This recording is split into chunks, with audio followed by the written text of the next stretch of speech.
You're like, Well, that's how it would go. of course.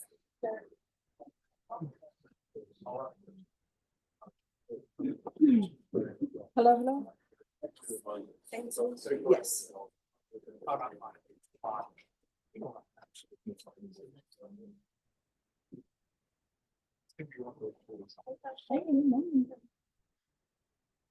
And yeah, could I see the file on Guadalupe Rodriguez, please?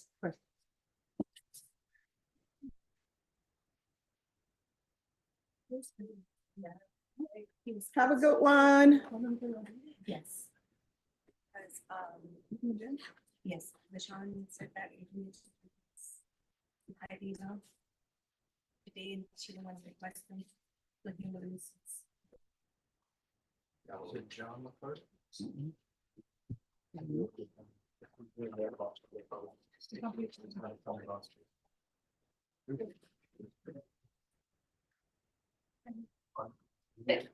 Mine made, I gotta go, I haven't committed to. All right, everyone, I'm going to call the docket. When I call the docket, you need to stand and let me know you're here. Otherwise, I'm going to assume you're not here and a warrant will probably be issued for your arrest. Christian Allen Ruiz Garcia. Thank you. Custody Johnny De La Rosa. Michael Warner. Walter Davis. Walker Davies. All right, so people need to understand 35 is under construction. I understand that. Michael Ogden. Here, Your Honor. Thank you. Amadeon Smith, custody, Juan Perez, Manuel Herrera, custody, Jessica Marie Garcia.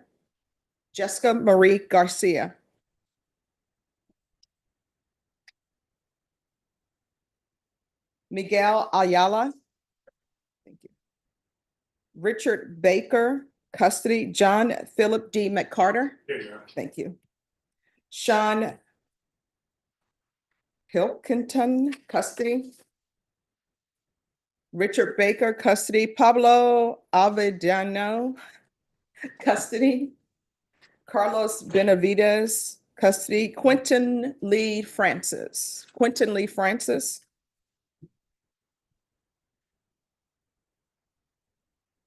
Paul Marvin Smith, custody. Anel Soto Figueroa. I represent her. I give you free. Thank you. Edgar Aguilar, custody. Lindsay Hernandez. Your Honor, similar announcement will continue to drag it. Thank you.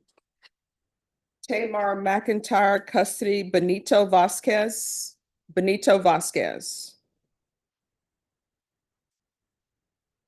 Armando Orozco, custody.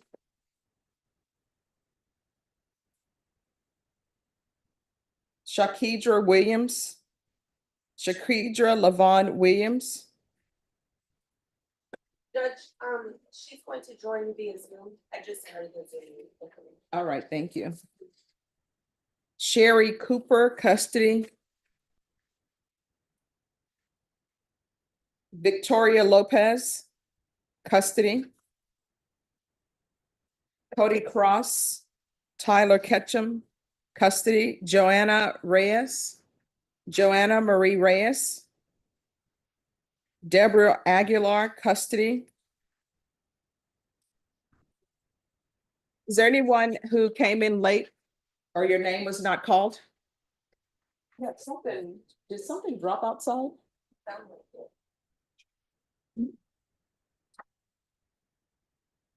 Is everybody okay?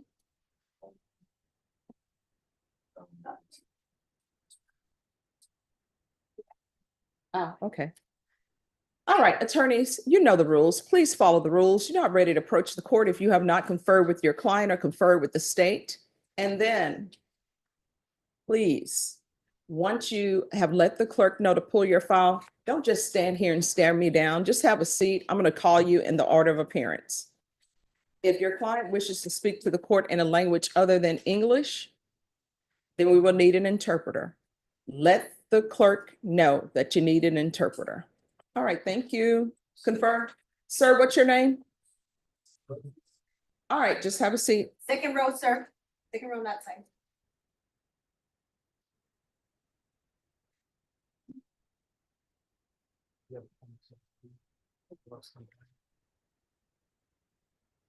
Bashan, how was your weekend? That's good. I disinfected the whole house. As you know, my spouse was sick with COVID and the flu. Oh my gosh. So every piece of bedding, every wall surface, all clean. Okay, so that's a lot. That was on Saturday. Yeah, it was a lot. I was exhausted by the time I was done. And then yesterday, of course, the Super Bowl. The team I was rooting for, actually won, so I'm happy about that. Well, if you would have called me, I would have told you that they were going to win because the matchup was just horrible. It was very disappointing. They're disappointing. I'm so sorry, Ray. Who's in the docket? Michael Warner. Michael Warner. Michael Warner, is it for you? Second row, sir. Good morning.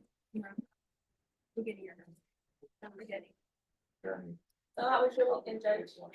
Well, let me tell you, it wasn't a Lifetime movie, but it could have been but it was a lot of fun. So Saturday, I went to this gala that I was invited to where they wanted me to speak. It was in Live Oak. 35 was insane. That's where I live, Judge. Well, going there was easy because, you know, you had vision, the lights were out. Going back, all I could do was pray, God, please let this GPS not leave me off a highway that does not exist. And it is pitch black and there's nowhere to pull over to the right. So if the police were behind me, I would turn on my flashers and say, hey, there's no place to pull over. I would. And you know what? And depending on who the judge is, I don't know if I would do a bench trial or not. I'd be like, I would say, Bashan, are you on the jury? And then after that, I immediately went to another gala. And that didn't end until 10:30. That was for the veterans. So it was great. I was. And I talked to my mom. And when I talked to her, guess what she said? Stephanie, you're sure saying the word like a lot. I'm like, oh my gosh, I went to the barber shop and got a haircut. So if I say the word like, you all have my permission to buzz me or something.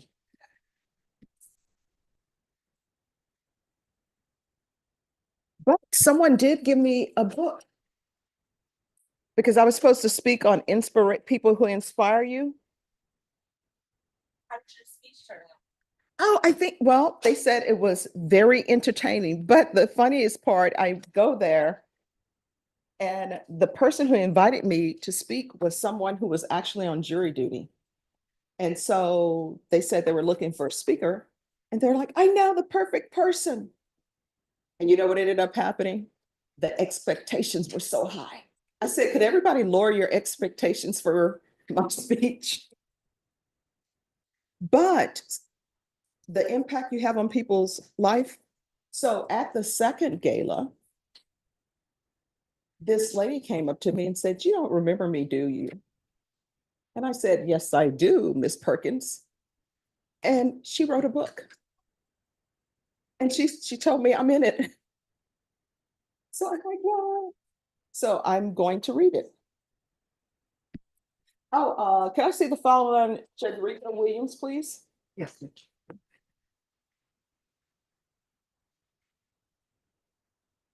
Oh, and then I tried to make it back in time to watch the game. And by the time I made it back to my humble abode, it was already in the late second quarter. Oh, the word. It- Well, it was blowout. Oh, it was. I loved it every minute. I did too, because, and let me just tell you why I loved it. I loved it for Jalen Hurts, and this is why.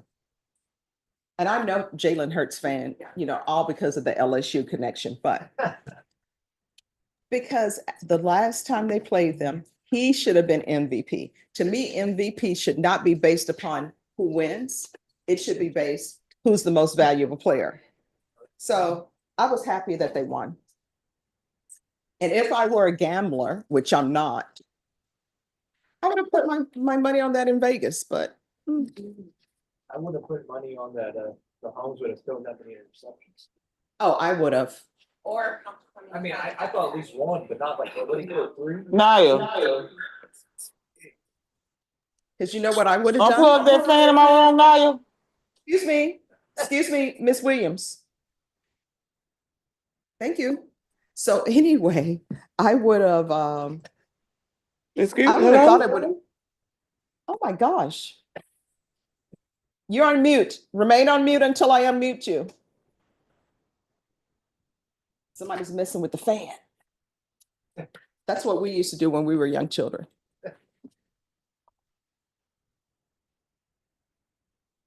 And LaShawn, I'm glad I had a chance to apologize to my grandmother before she passed, because we would walk home from school and she babysat us, right? And you have the box fan in the window. We would stand in front of it like we smelled so great. She never said, y'all smell bad, but there's a schoolhouse smell that you get. It's indescribable. All right, Miss Abrams, Yes. on this case, This is the case where the extension was in, weeks in occurred. This is a supplemental report Mhm. that was sent in before, the extension. all right, and this is where 0 has been paid, correct? All right, Miss Williams, you can unmute. Good morning. Good morning, how are you doing? Okay, how are you? Oh, I'm doing great. So we have an issue. Yes, ma'am, I know. All right, you need to start paying. Yes, ma'am. Yes, ma'am. I don't have an excuse. I just don't have any work right now. I'm living with my dad. He has dementia. He really doesn't have no one but me and my kids. My mom passed, so it's hard right now. So here's the thing, my understanding from reading everything is that one, he's receiving SSI. Everybody can't be living off of his benefits. And you've He's been not. on, Yes, ma'am. but you've been on probation since 2018 and Right. you paid 0. Yes, ma'am. There's no excuse for paying 0. Yes, ma'am. So you have to pay something. Okay. I don't. Is this the judge I'm speaking with, Yes, it is. That's what the robe is. Miss Boyd? Yes. I was gonna ask you what can I pay to get, because this has been like a burden on me. I know I can't afford $4,000. Here's the thing, you know what was a burden?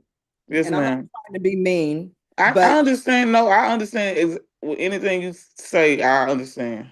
yeah, because I mean, the theft of property, that was a burden on somebody. So Right. you would have paid something. Mm-hmm. You'd be done with this, but you have paid nothing. Yes, ma'am. And that's been since 2018. Well, I was trying to see if my sister, I'm sorry, see if your sister could do what? if she can let me borrow like $1,000. I was just telling my other probation officer here in Houston to see if I can pay something to get out, because I know I won't be able to pay $4,000, and I will have to pay her that back.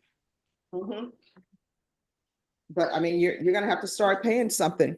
And I wasn't the judge who placed you on probation previously. I don't know why somebody hasn't already told you, you need to start paying Yeah, something but back.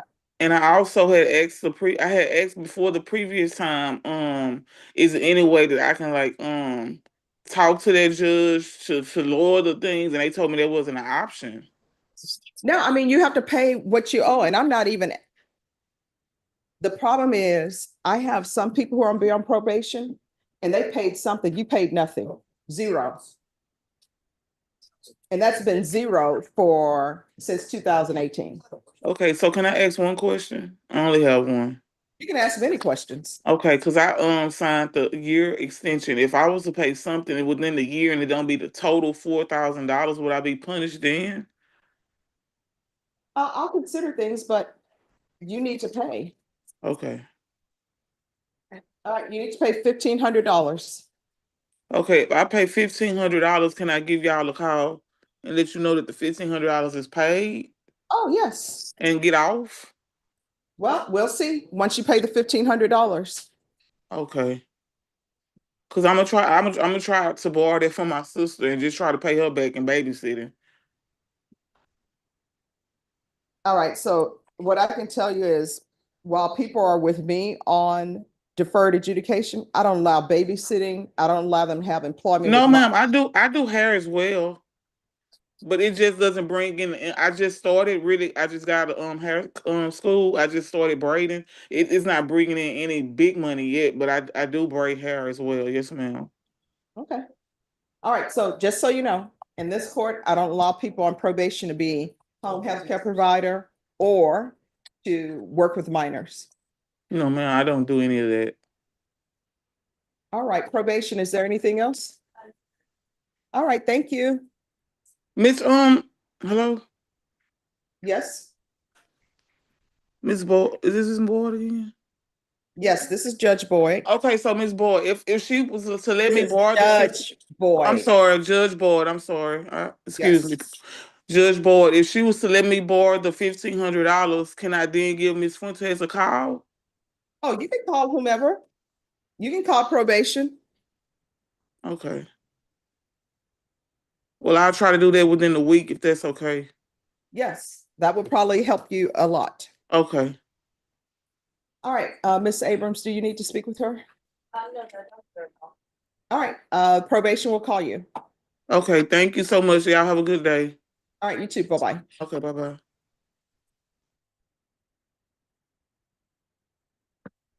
Deputy Laura, as you know, I normally don't have problems with people calling me Miss Boyd, but that was a different circumstance. Did you start the housemaid? Hmm? No, okay, let me explain. No, let me explain to you the reason why I haven't started the housemaid. I am going to start it this weekend. I'm almost done with the blood guard. I got to see what happens. This book is so. Deputy Laura, this book, I'm telling you, this book is so good. Blood guard, gotta do it, gotta do it. All right, and Norma on Williams. Give me a reset date on that and she can appear by Zoom and let's recall it at the end of the month to see where she is on making any payments. All right, so we'll be back on the 27th. I'm ready on this. Focus. We're gonna have. Very long. Up here. No, it's the pie. Like the other day when I came in, she wasn't even here. Or the day I came in, a little bit late. But she had a line. What do you want me to stand? It's in a- You can do that.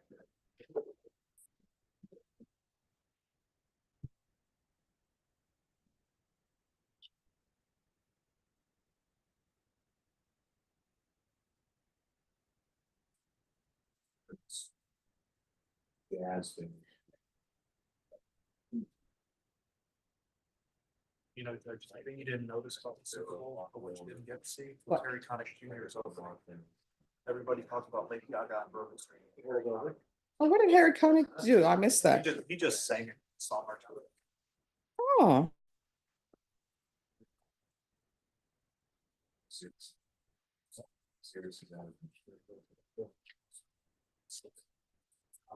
That was part of the sequence. You're not sure. There's a possibility. Victoria Lopez.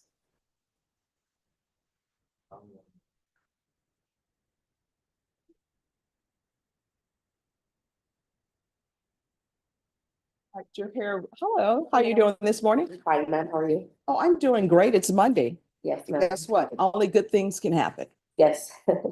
At least we should think that. Yes, ma'am. That's what we're hoping for. Right. So before we go on the record, have you all reached an agreement on bond amount? We have not, Your Honor. State and defense would make their respective recommendation. All right, court is calling cause number NM 743-783 State versus Victoria Lopez. Could I have parties announced for the record for the state Andrew Harris, Salem. defense? Doug Campbell for Ms. Lopez. And are you Ms. Lopez? Yes, ma'am. All right, we're hearing a motion to set bond.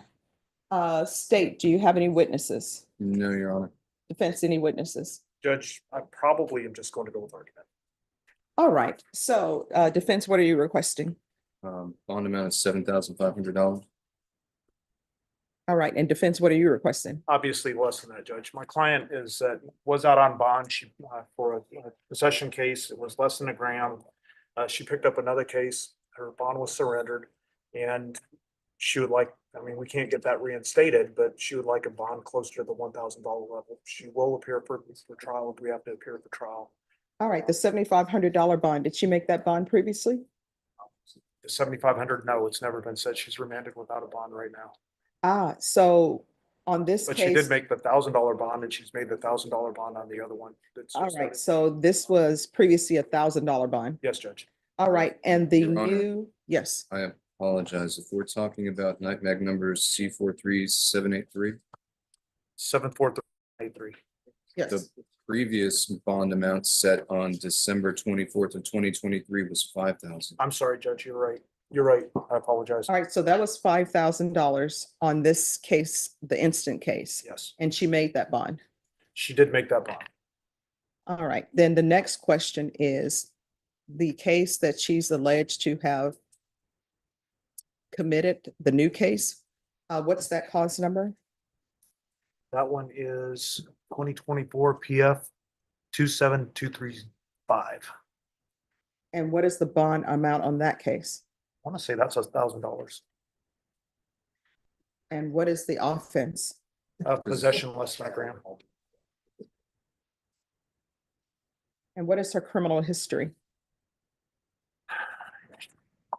Judge, the state probably has a better picture of that, but it looks like she's got a theft out of County Court 13. Excuse me.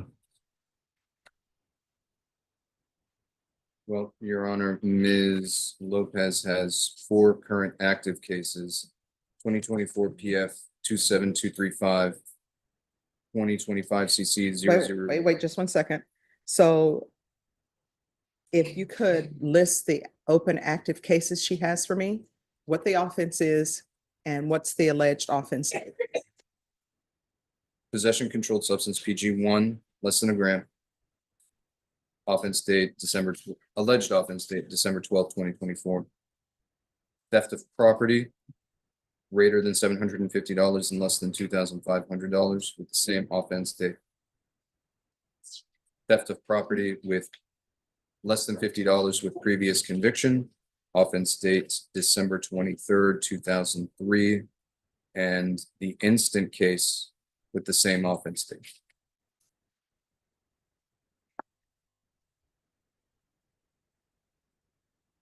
All right, so the case that's before me today, the alleged offense date is from 2023? Yes. All right. So here's my question. We are now in 2025. Why isn't the laboratory results in for this case? And why shouldn't I give her a PR bond on this case if there's no lab results? And when are the lab results coming? Because I am shocked that we have a 2023 case and there are no lab results. I can understand the possession less than a gram, that's December 12th, 2024.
And Bashan, you know what I find shocking? Bashan, why is nobody in jeans? It's rodeo. Oh, okay, I'm just shocked right out. Usually the prosecutors come in their jeans. And I'm like, it's rodeo. I guess we're waiting for the rain. Oh, I received a call that it is raining in some parts of San Antonio right now. All right.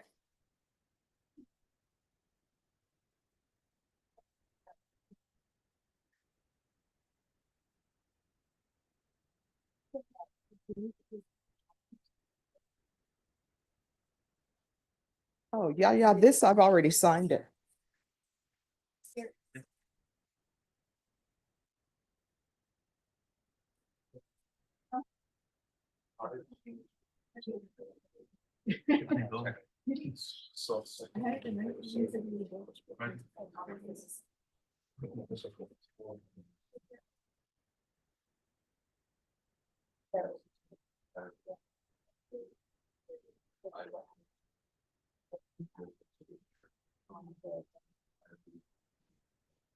Oh, but Sean, what day did you want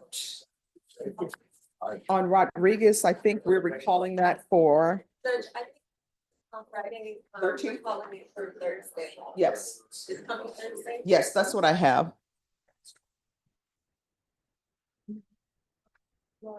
Yes, ma'am. Rodriguez. The one, yeah, it's toward the back on my. Okay. We're calling it for Thursday because we haven't looked probably that way. The 13th. But it's not that evaluation actually.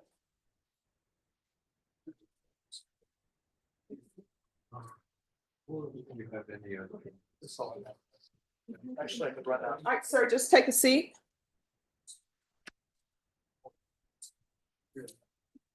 Walter Davies. Jessica Marie Garcia.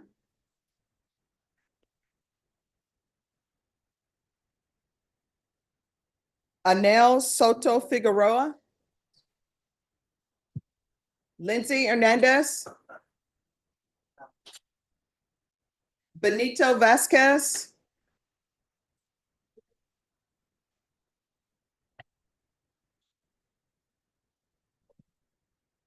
Joanna Reyes. All right.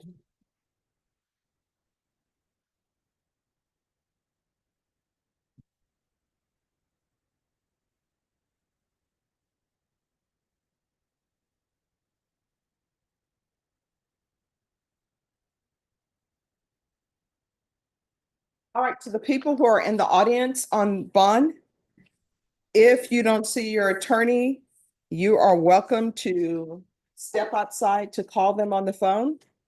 Otherwise, we are recessing at noon and you'll need to come back in the afternoon.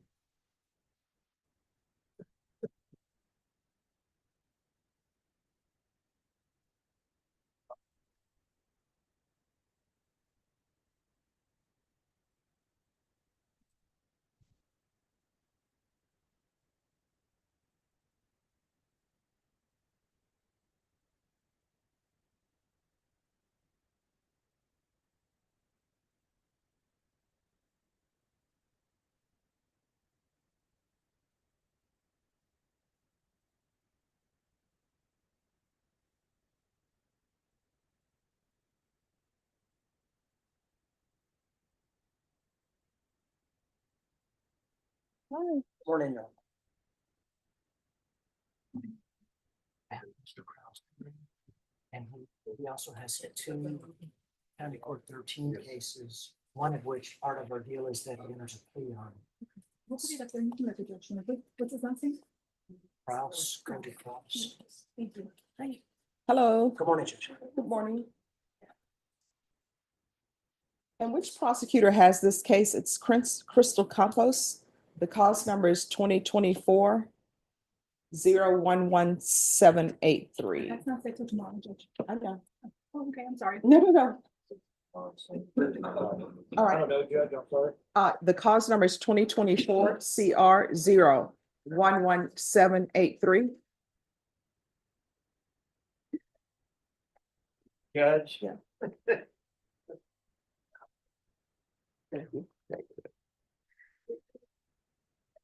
Oh, it's, okay, this version is deceased. Yes. That's the one that I sent you the email. Is this the one that you sent me already? Yeah, we're just getting confirmation. I gave it to my investigator. I told him, I gave him all the information. Okay. Allegedly, we just have to get confirmation. All So right, you want me to pull it up from Google? I already told them to, and I told them to contact MB's office, so Okay, we should be able to hopefully handle it by tomorrow. all right, thank you. Stand here, that's it. Hopefully, just shoot. Okay, thanks so much. I'm trying to touch. base. I'll come right back up. I'll be right Deborah Aguilar. Oh, yeah, here.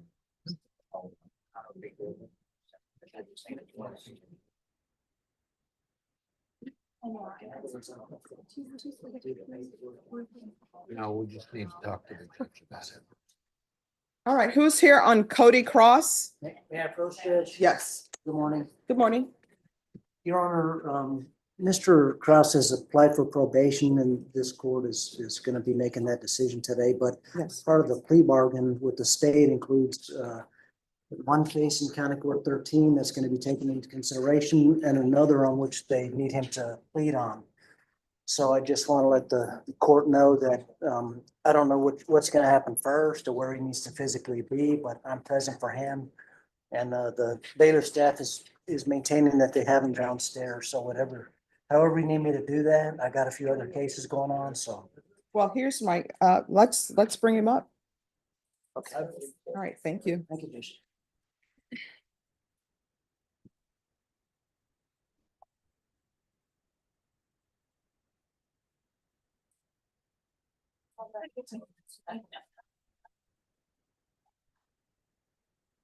All right, who's here on Deborah Aguilar? Yes. Are you ready, counsel? Yeah, approach, Your Honor. Yes. Good morning. How are Good you morning. today? Hi. Are you all ready to proceed? No, Judge. Judge, There's there's a an, new case and there's nothing on it yet. it's an ag robbery. It's about less than a month ago. It happened on the 14th of January. It's one thing of many things alleged, Judge, but obviously defense counsel doesn't have any access to any discovery, and I don't have any discovery on Bear Pick at this point. All right, so how much time are you all asking for? I would ask for at least 30 days, to evaluate the ag robbery and at least get some discovery to defense counsel on that subject so that they can evaluate the case. All right, Norma. Set this for. You guys are doing jury selection on McIntyre on the 31st. True. Yes, Judge. And that should last at least a couple of weeks, probably. Well, not the jury selection, hopefully. Yeah.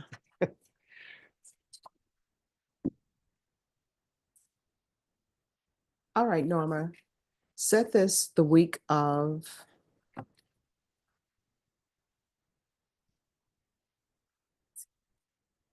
The week of April 14th That should be for fine, a Judge. contested hearing. And if it's not contested, it's not contested.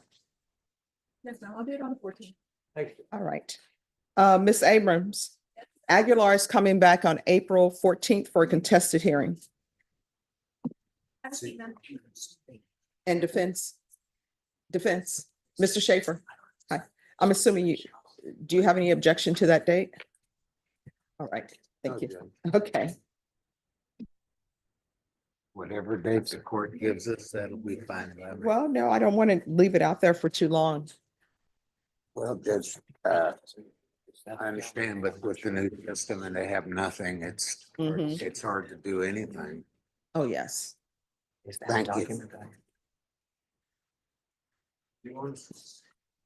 Hello, Good morning. good morning. I'm here on one from the docket today. Okay, did you ask them to pull the file? I'll do that. I'm learning, Judge. Good morning. I got Michael Warner. Warner, W-A-R. Good morning.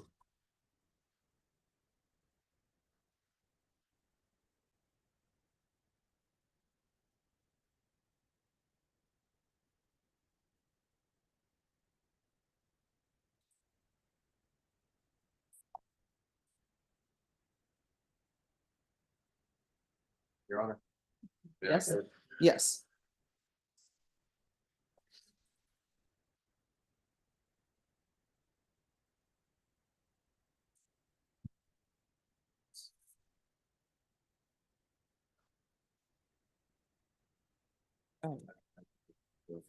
All right, thank you. All right, could I see the file on Michael Ogden, please?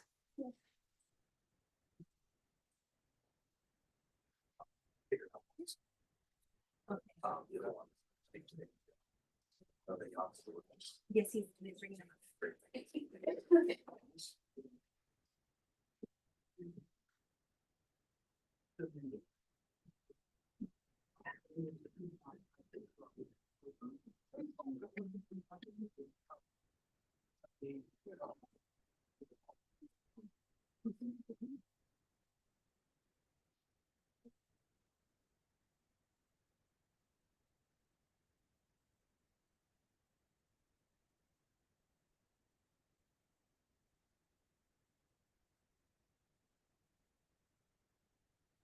Yes. Mr. Ogden's dismissal has been signed and we have been served. May he be excused for the day? Yes, could you have them come up, please? Yes, All right, thank you. Mr. Ogden himself. Yeah. Yes, thank you. Mr. Ogden.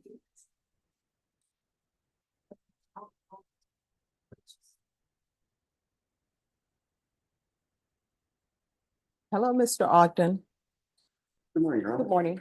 So my understanding is the state has decided to dismiss your case. They say they're dismissing it in the interest of justice and that you agree that you're going to forfeit the weapon. Is that correct? Yes, ma'am.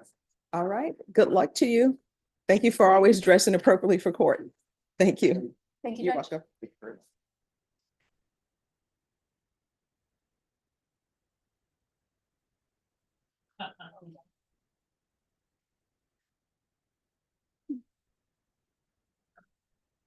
Michael Warner. Good morning. Judge. Good morning. Michael's present. I have some further, I have an offer of. All right. They would agree to leave open 1 second. Okay. Just 1 second. Let me pull up this case.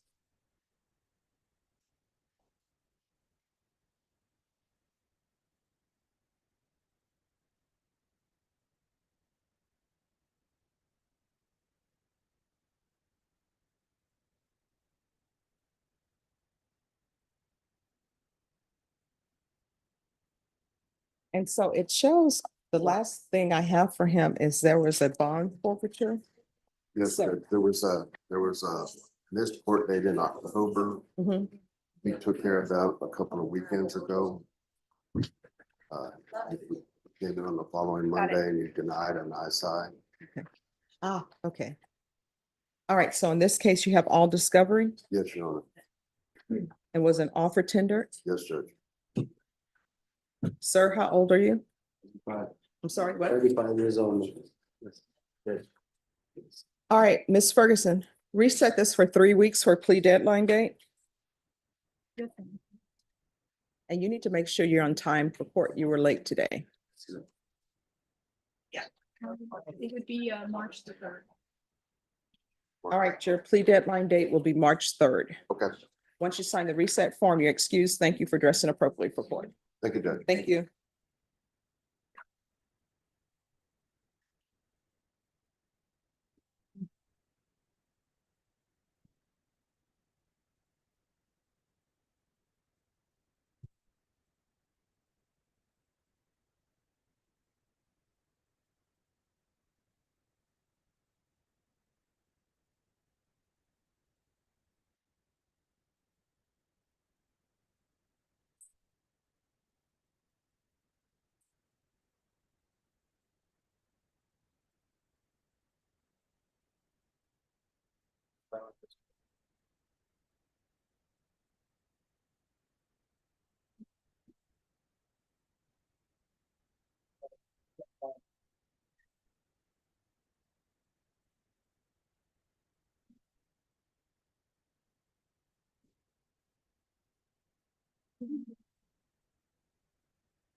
Miguel Ayala.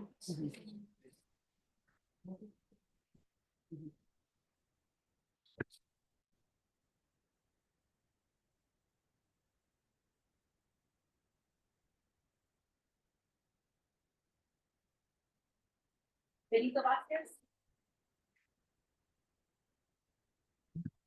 Walter Davis.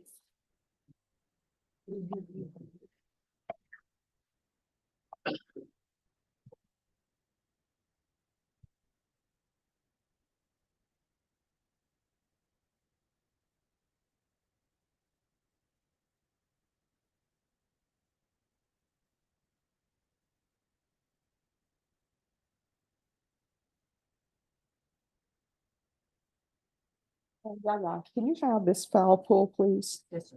2024 CR 00871. Yes.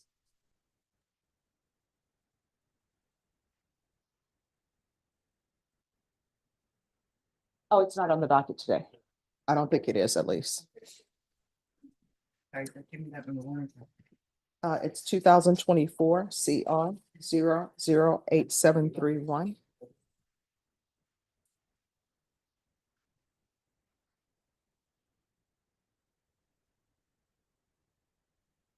And Norma, on that case, it's Sanhydric. Can you let the attorney know that the case has been dismissed? 2024 CR 00871. Counsel, are you ready? I am ready, Judge.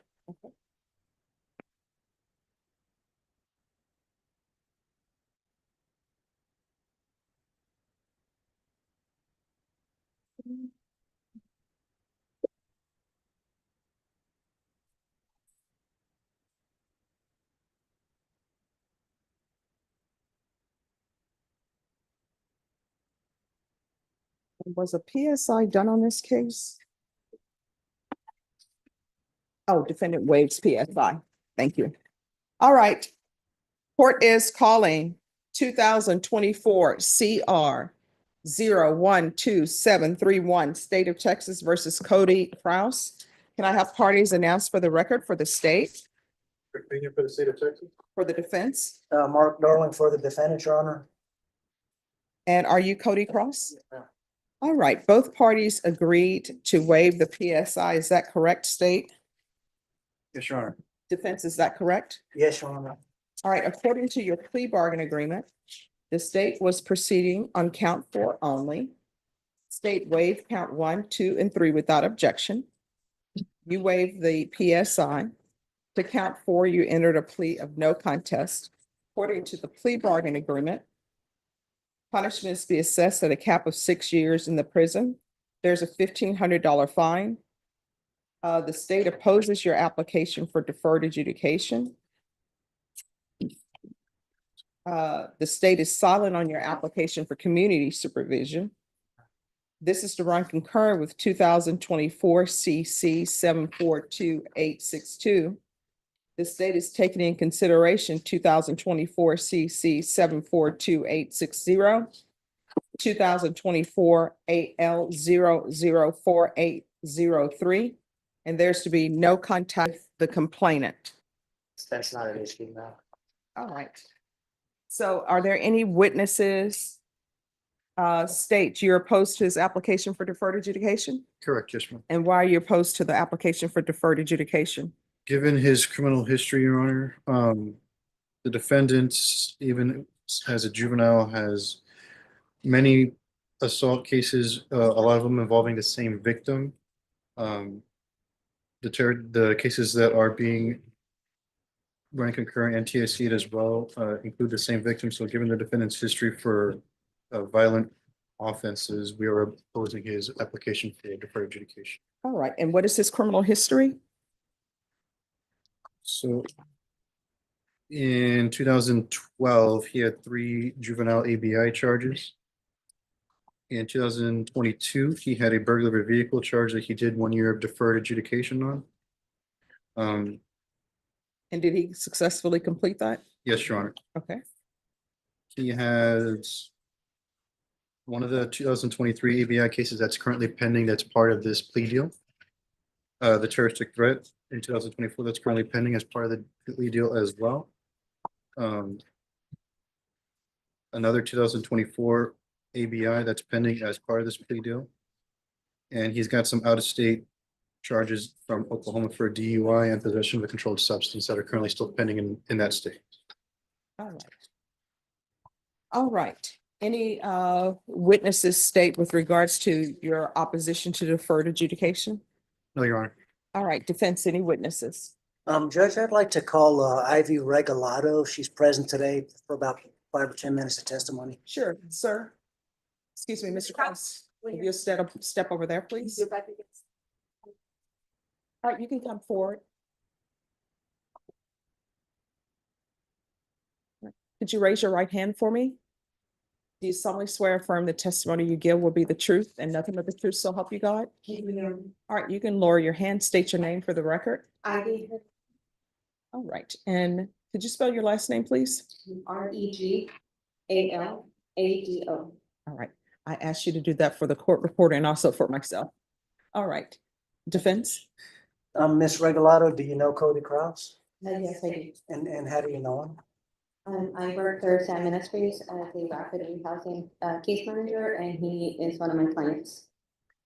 And so is it fair to say that Mr. Kraus was seeking housing through your entity? Yes, Cody Cross is on my youth program, and he was homeless, and we have been working together to stabilize him financially, education-wise, and housing-wise. And what's your understanding of his housing situation right now?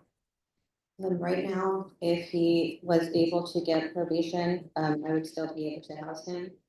Because of his age, he is priority on the housing list, because he is under the age of 25. If he was, if he did serve more time and did not get out until he was 25, the chances of him getting housing with any kind of assistance is dramatically reduced. Okay, and what is his history that you learned during the process of trying to get him housed? Cody has extensive childhood trauma that has been unresolved. I have been working with him to get into counseling and to take anger management classes. I do understand that he has been in and out of the system for a very long time. But working with him and learning more about him, I do believe that he's not given a fair chance and has not been given a fair chance. And I would like to continue working with him to get him out. Okay, and when you say he's been in and out of the system, are you talking about as a CPS foster child? Correct, yes. Okay. And did he qualify for housing before his extended incarceration pursuant to the pending charges? Did he qualify? Yes. And your testimony then is that he still qualifies should he be able to get out?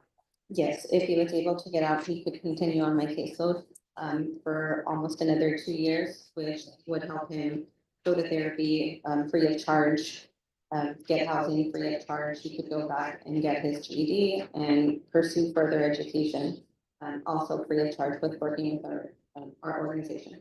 And did he indicate a willingness and desire to participate in your organization except for purposes of the housing? Yes, he did. Okay, and then does Mr. Kraus have a CPS case wherein he's a parent right now? Yes, he does. And he does he have obligations under a service plan that he needs to complete in order to maintain his parental rights? Yes, he does. Okay, would he be able to do that if he was incarcerated? I know. He did not. Judge, I'll pass the witness. All right, any questions? Yes, a few questions. Morning, ma'am. Good morning. Now, you testified earlier about your interaction with the defendant, Mr. Cody Kraus. Could you please testify again as far as when you first came into contact with him?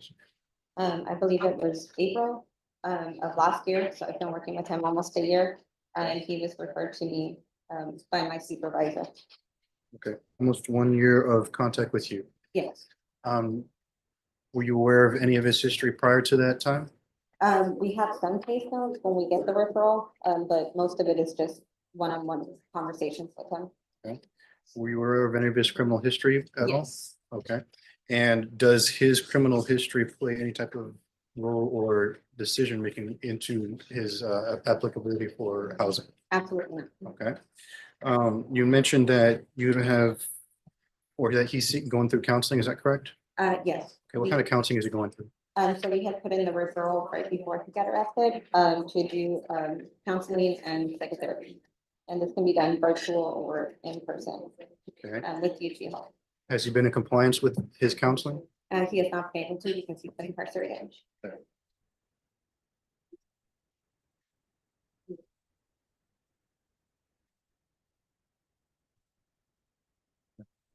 I will just say that the referral was, voluntary. It's not mandated to stay part of the program. He chose to do that by himself.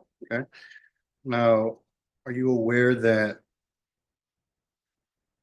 even after you come into contact with him in April, that he's committing crimes in September? Yes, I am. So despite that, that's again not playing a part in your decision for housing on him, correct? Correct. So when he was released, when he went back home, the apartment that we had worked together for him to establish was only in his name. Okay, I understand that there was a, violation where he was not supposed to get in contact with her, with the defendant. But that housing was just for Cody. I'm not making excuses, I'm just offering an explanation, that the other person was not supposed to be in the household. But we were working on, because she would not leave, we were working on getting him rehoused somewhere where she did not know the address to, so that way they would not have contact. Yep. And so if he was released on, probation, we can immediately house him somewhere else to where, again, there would be no contact with that home. no further questions, Ryan. Any further questions? Pass the witness, Judge. All right, I have a few questions. So when did you start working with him? What's the month and year? April 2024. All right. And when you began working with him, was he already in this relationship? They were on, yes, All right, and were you aware of that? yes. And when you were working with him, was there any work done related to any relationship issues he had with the complainant? We had done the housing separate from her, just because they were having some issues. Cody had decided just to get the apartment by himself, so that way she would have, his housing could be stable. When that happened, a couple months later, if that, she had stated that she had nowhere to go with their children, so he let her into the apartment. But she was never on the lease, and we were just trying to work it out through going to therapy to see if they were going to work it out or if they were going to just, if she was gonna leave. All right. And then do you remember what month or of when she moved back in or when she moved in? May, June, I'm not too certain. All right. And did you ever do any therapy inside the home? Me, Yes, or anyone else? so we do, at least bi-weekly visits, and so I would go in, we would talk about his goals. She, even though she wasn't my client, she was able to be part of the goals because she had, she was on the housing. But I just worked mainly with him because she didn't really want to do anything. So we did like biopsychosocial assessments, mental health assessments, just to see where he was at mental health wise. And I gave him resources like the UT Health partnership that we have, and he decided to take advantage of that. A little bit too late, but he did volunteer to put in that referral. All right. So you just said something about housing. So she was never, she's on housing, is that correct? But she's not supposed to be in that house. So the way that our program works is we have one client. So he was the one that got pulled for housing. If the kids come or a spouse come, then they're automatically able to get resources from us, but he would be the main client. So if she chooses not to do any services like the GED or employment, then that's something that's just out of my control. And I would really just focus with him because he's the main one. Okay.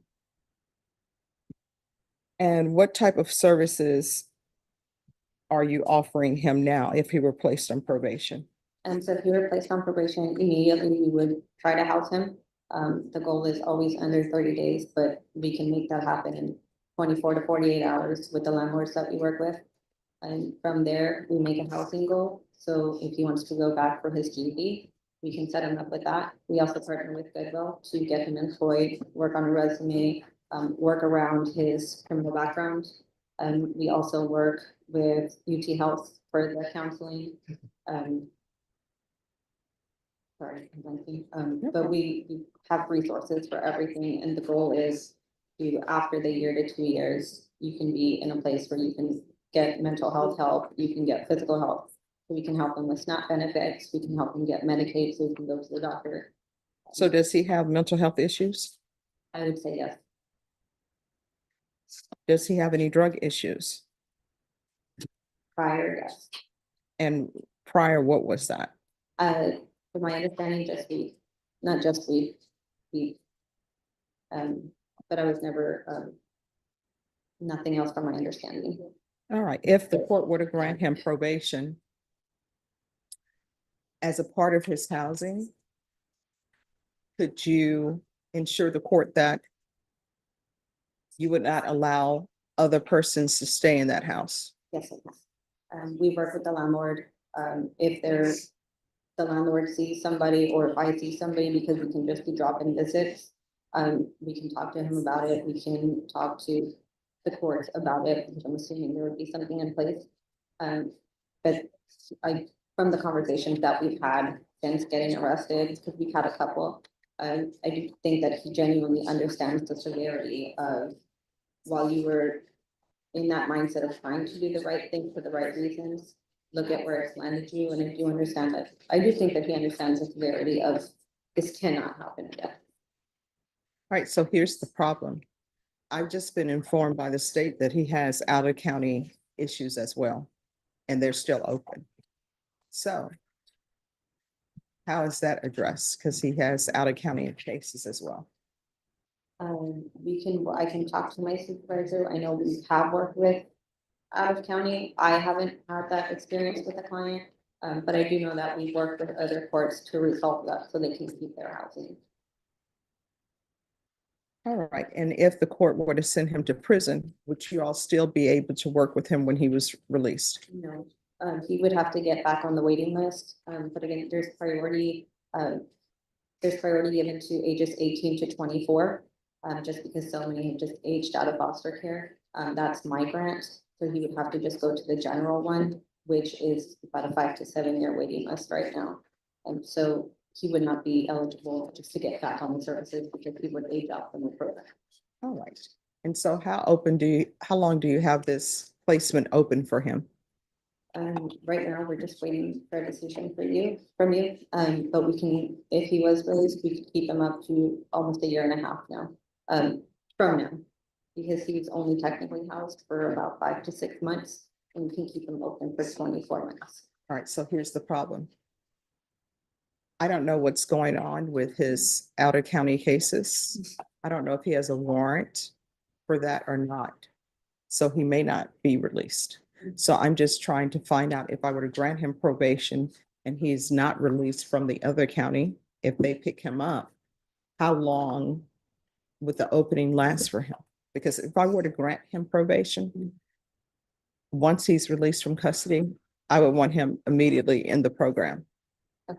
So is that possible? Yes, so as long as we know that there's updates, as long as we have updates, so even me coming here today, that's something that I can place note that he's still my client and we can keep him open. And that doesn't go towards the 1.5 years. So as long as we know where he's at, what's happening and there's updates, then we can keep him open so that the day he's released, he has somewhere to go. All right, thank you so much for coming down. Thank you, John. Oh, I'm sorry, any other questions? No, Your Honor, thank you. Maybe just one question more, if that's Sure. okay. You'd mentioned earlier that in your opinion, you feel you've got mental health issues. Is that correct? And have you had any training or experience being a mental health professional? So I have trauma informed, I have my trauma informed care certificate. We do extensive training with childhood issues, with ACEs, we do biopsychosocial. And then from there, we take it to a professional. But I think anybody with that kind of childhood and those kind of issues. I understand. But have you ever made a mental health diagnosis yourself? No. Okay. No further questions, Your Honor. All right, is there anything else? I just wanted to call Mr. Kraus for a second, Judge. All right, thank you. All right, so before you call him as a witness.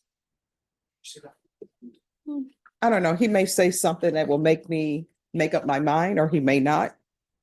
But what I'm gonna tell both parties, there are two things that I need to know before I can make a ruling on whether or not to send him to prison or whether or not to place him on probation.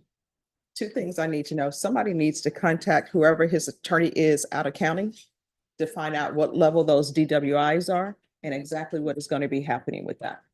Because if they are, sending him to jail, if it's a misdemeanor, or sending him to prison, then all of this is for naught. So I need that. And if somebody wants to call the complainant as a witness and have them zoom in, that would be appreciated. Your Honor, we have reached out to the complainant and she's not getting back in, so I don't know that that's going to be possible for the state's end. All right. So counsel, how long would it take you to find out who his attorney is and what is happening with the misdemeanor cases or felony cases that are in that other county? Well, that's largely dependent on the quality of information that the state can give me so I can begin my search. I'm not Let me aware help of you with that. these. Come forward, sir. Come forward. Yes. What county are your other cases out of? It's Oklahoma City. They had, when I first. No. Listen to my questions. What county are your cases out of? Around Oklahoma. All right. Do you know your case number? No. Do you know who your attorney is there? All right, so we're off the record. This is the court's suggestion that you call Oklahoma, the county that he's out of, get in touch with the public defender's office, because I think they have a public defender there, and find out what is happening with his cases there. I can do that, Judge. Because my hands will be tied depending on what is happening there. So how much time do you want, counsel? Your Honor, I was probably about 3 days. I'd like, if I could come back on Thursday, that'd probably be good, or. All right, Ms. Ferguson, on this case, if you can recall it for Thursday. And to your witness, are you able to come back on Thursday? All right, so if you can be back here on Thursday, that would be great. All right, is there anything else? Nothing from the defense, Judge. Your Honor, Nothing from the state. may I speak? No, that's probably not in your best interest. All right, so we'll be back on February 13th. All right, thank you, Judge. You're welcome.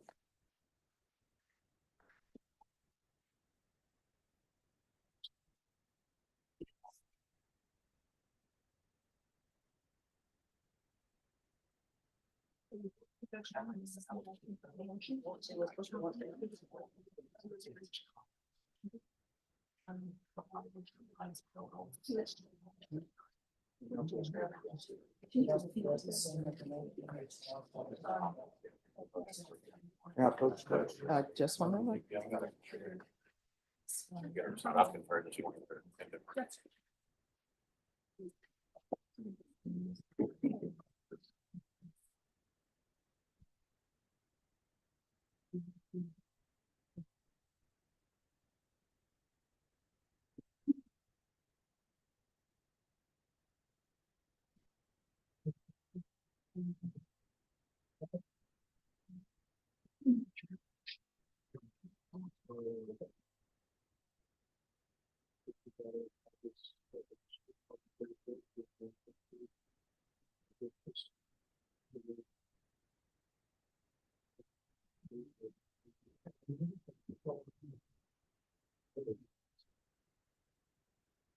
Okay, so.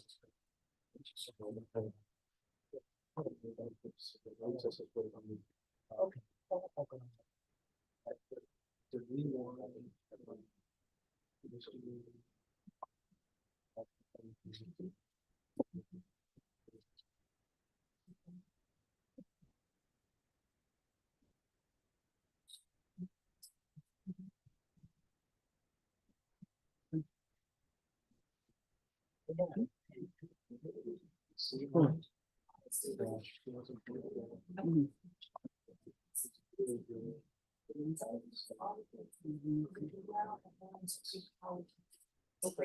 Yeah. So.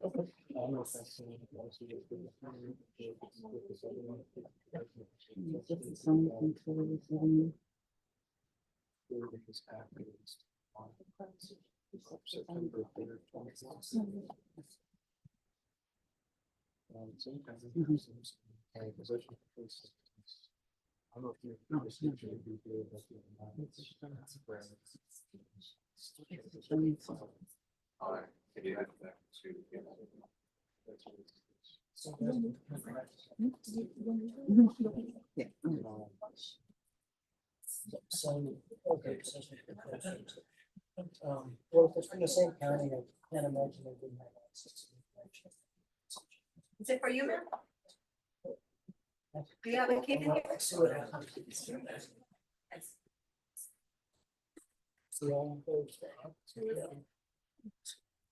Looking beyond. Yes. Judge, Mr. Smith, I'm all beyond Smith, Jordan. Yes. It's been brought to my attention that he's been a lifelong sufferer for schizophrenia. I was All right, unaware of Is that. he here? He is, he's in custody. All right, Judge. Mr. Smith, come down.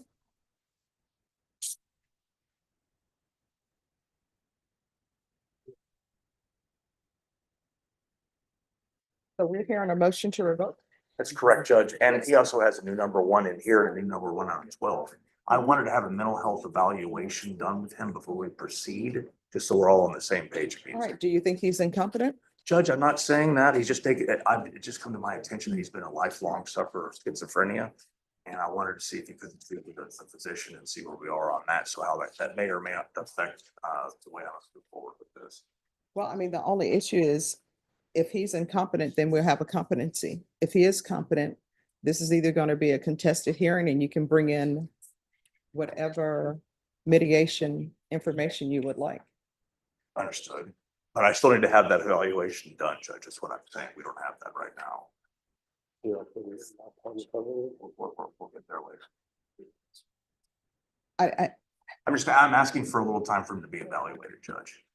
But I mean, he's competent. So what are we, if you're asking for something for mitigation, that's something completely different as opposed to competency. If you're saying he's competent, but he has prior mental health issues or still has mental health issues that he is being medicated for, then you can present that to the court and I'll consider it as mitigation, or maybe that there's something else that needs to be done. Understood, Judge. Okay. All right. Thank you. All right, sir, just have a seat.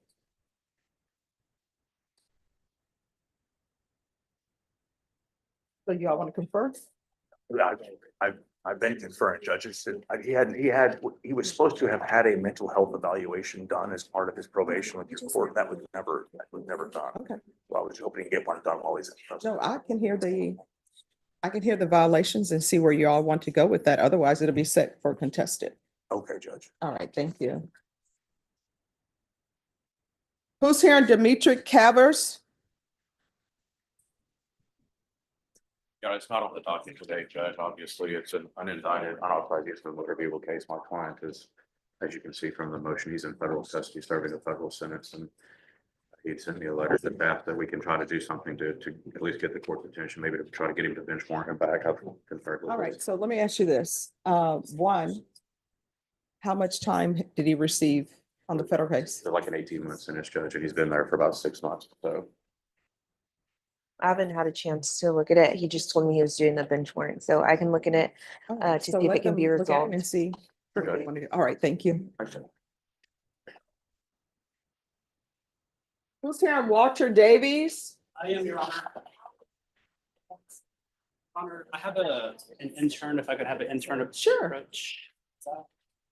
And where's Mr. Davies? He is on bond.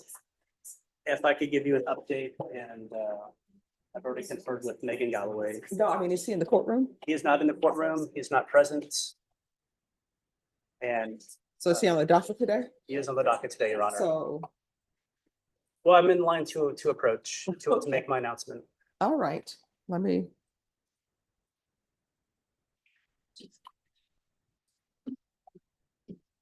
Hello, what's your name? My name is Val. It's nice to meet you. Nice to meet you too. So are you, I'm an intern. but are you in school or? Oh, yeah, I'm in high school. Well, welcome. Hello. So which high school? Central Catholic. Well, welcome. You're welcome to come in anytime to get a chance to see what's going on. So do you want to be an attorney? I'm thinking about it. Yes, ma'am. All right, so everyone, excuse me. We have a high school student who's thinking about being an attorney. Would you introduce yourself? Hello, my name is Val. Nice to meet you. All right, so let's not do anything to make him change his decision about his profession. All right, so the court is going to call 2024 CR 0093339, State of Texas versus Walter Davies. Could I have parties announced for the record for the state? Megan Galloway for the state. Defense? Joseph Stateson standing in for Monica Guerrero. All right, this hearing was scheduled at 9 a.m. It is now 10:11 a.m. The defendant did not answer docket today. Deputy Laura, did you make an announcement for Mr. Davies? Yes, Your Honor, I did. He is out of hallway. Just one moment. And we also have cause number 2024 CR 0093355. Defense, have you had any contact with your client? Prior to today, we had, Your Honor, Monica Guerrero reach out to him. At this time, we don't have contact.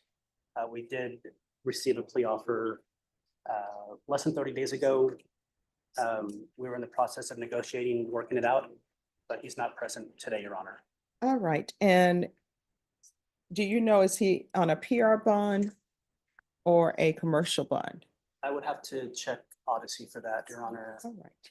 And I'm wondering if anyone has reached out to his bondsman if he is on a PR bond. Let me see. And my Odyssey is frozen. Let me see.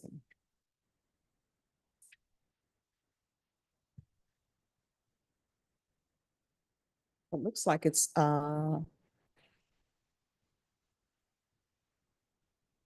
yes, it is. On that one, he was released on a PR bond. Let me see about the other case.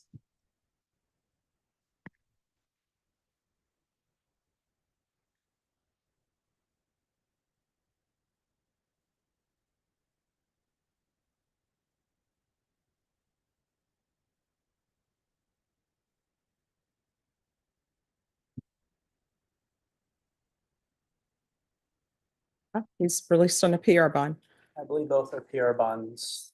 All right, state. We're requesting a judge's warrant in each cause, Your Honor. All right, the court will issue a judge's warrant. Your client will be remanded without bond. If your client makes an appearance, the court will reconsider. Yes, Judge. Thank you. All right, thank you. Thank you. Thank you. Have a Good great seeing day. you. Have a great one. And thank you for dressing appropriately for court. Yes, ma'am. Attorneys, take note.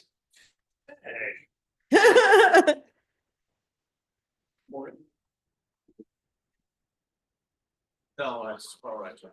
John, I'm taking note as well.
All right, who's here on Dimitri Cavers?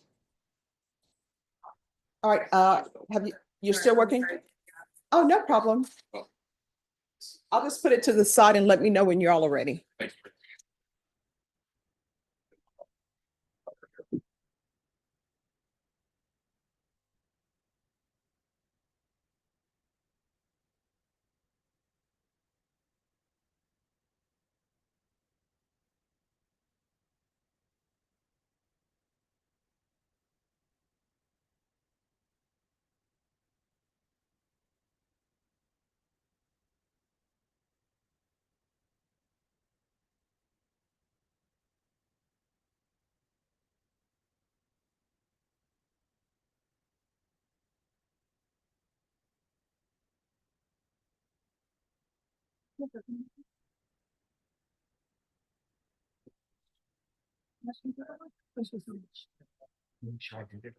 Yeah, go check it.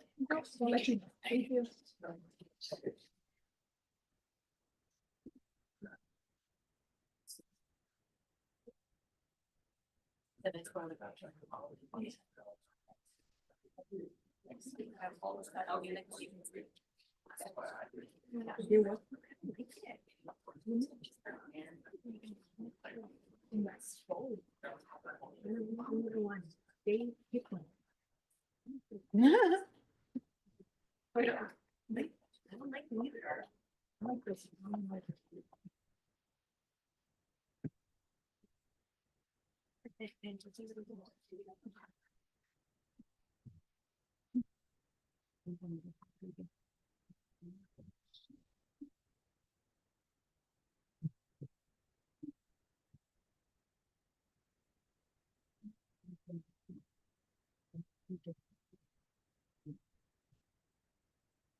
They don't change hours.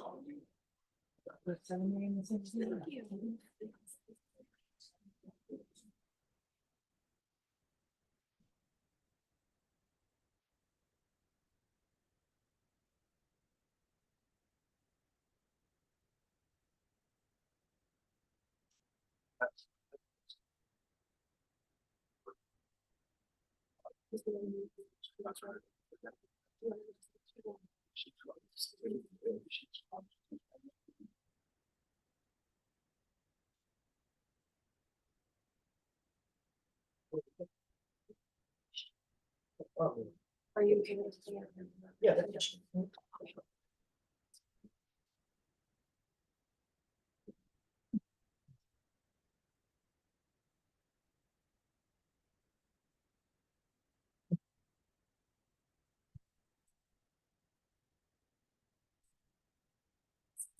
No, on.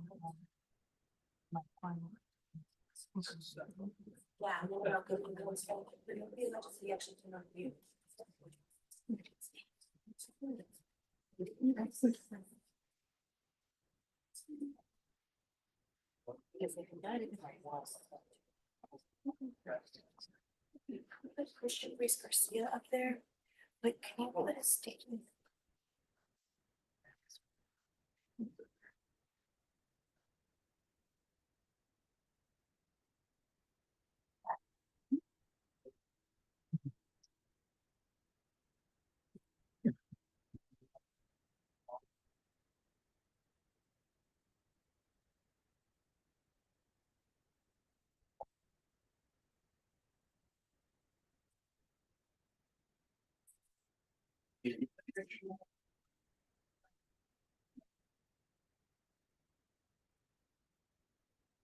Morning,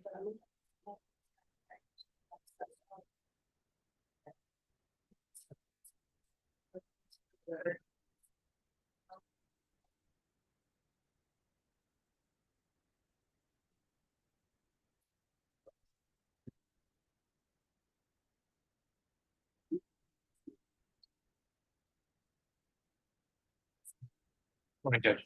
Good morning.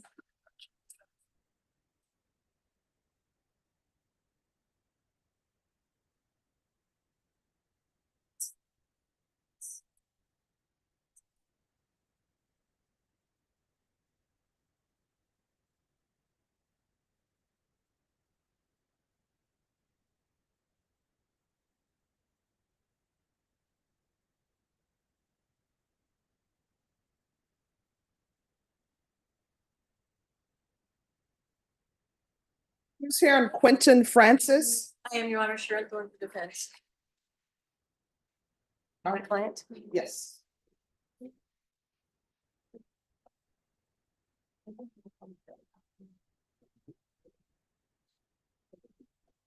Hello. So why were you late for court this morning? I was here, I just couldn't find the courtroom. All right, so now you know where the courtroom is, okay? So don't be late, all right? All right, counsel, where are we on discovery? Your Honor, there's a little discovery on the case that's indicted that's before you. He, however, has 2 pending felony cases that are still PF cases. Okay. And they're not ready, and one of them's a drug case, so there are no labs. So on the drug case, what's the alleged offense date? Is it 2025? It's January of 2025, Your Honor. And so I did check, we don't have the labs back on that. But I've given, and I can't represent to the court how long it will take, because it's at the crime lab and I'm not sure what their turnover is right now. No, they're telling me it's 90 days. I think that's wishful thinking. Yeah. But we shall see. So, all right, so I'm gonna ask that this case be recalled in 60 days. Is there any objection to a 60-day reset? No objection. All right, and so that will be to give them time to have labs. And if the labs are not there, we'll see what people want to file. All right, Ms. Ferguson, I need a 60-day reset on Francis. All right, April 10th. Make sure you're on time, okay? And thank you for dressing appropriately for court. Once you sign the reset form, you're excused. Just have a seat and your attorney will bring that to you. Thank you, Judge. You're welcome.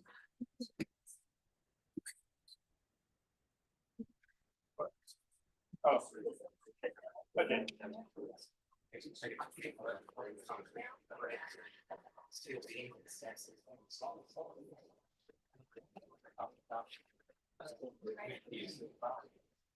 on.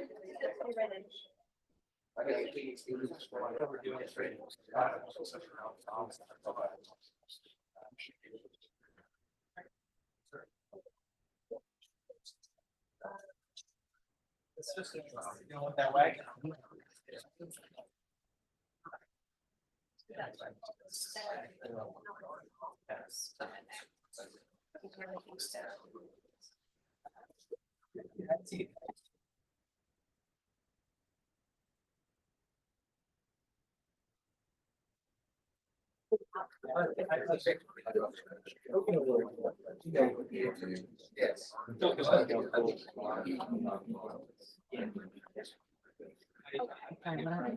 So my client turned himself in on a warrant for two motions to enter and full GPS was ordered, but the jail or probation officer as well as RMS had indicated there was nothing in the system indicating that she would be. Okay, it's 2, but I have them right here.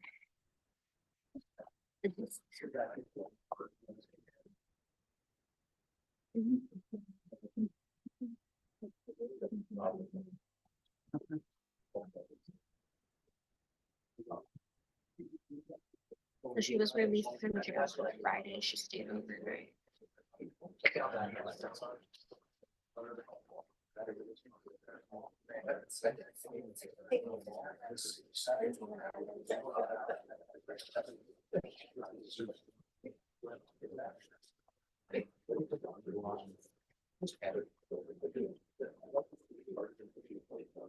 Get a bond set. That's for both. And what is it? Her probation officer says she doesn't see it in the system, the GPS. No one put her on the GPS when she was released. I just checked her in. And then RMS is saying the same thing. It's very bizarre.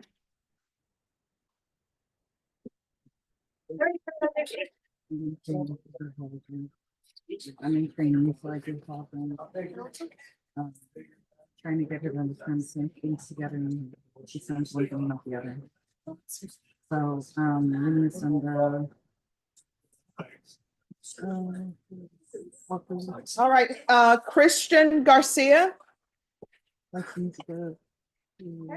it going? All right, I cannot complain. She has to You go back to too? the jail. Like she has to turn herself in. Neil, you're becoming a Renaissance man. I don't know if that's a good thing or a bad thing. It's great. It might be. Let me know when it's in. You know, it's rare that you have Renaissance men or Renaissance women these days. All right, so you all are here to modify bond conditions, correct? Yes, Your Honor. All right, let me find him on the docket. All right, I found it. You have a lot to live up to because you have 4 names. I always say, anytime you have more than 3 names, it's royalty, right? Yeah. Thank you for dressing appropriately for court. Thank you, Your Honor.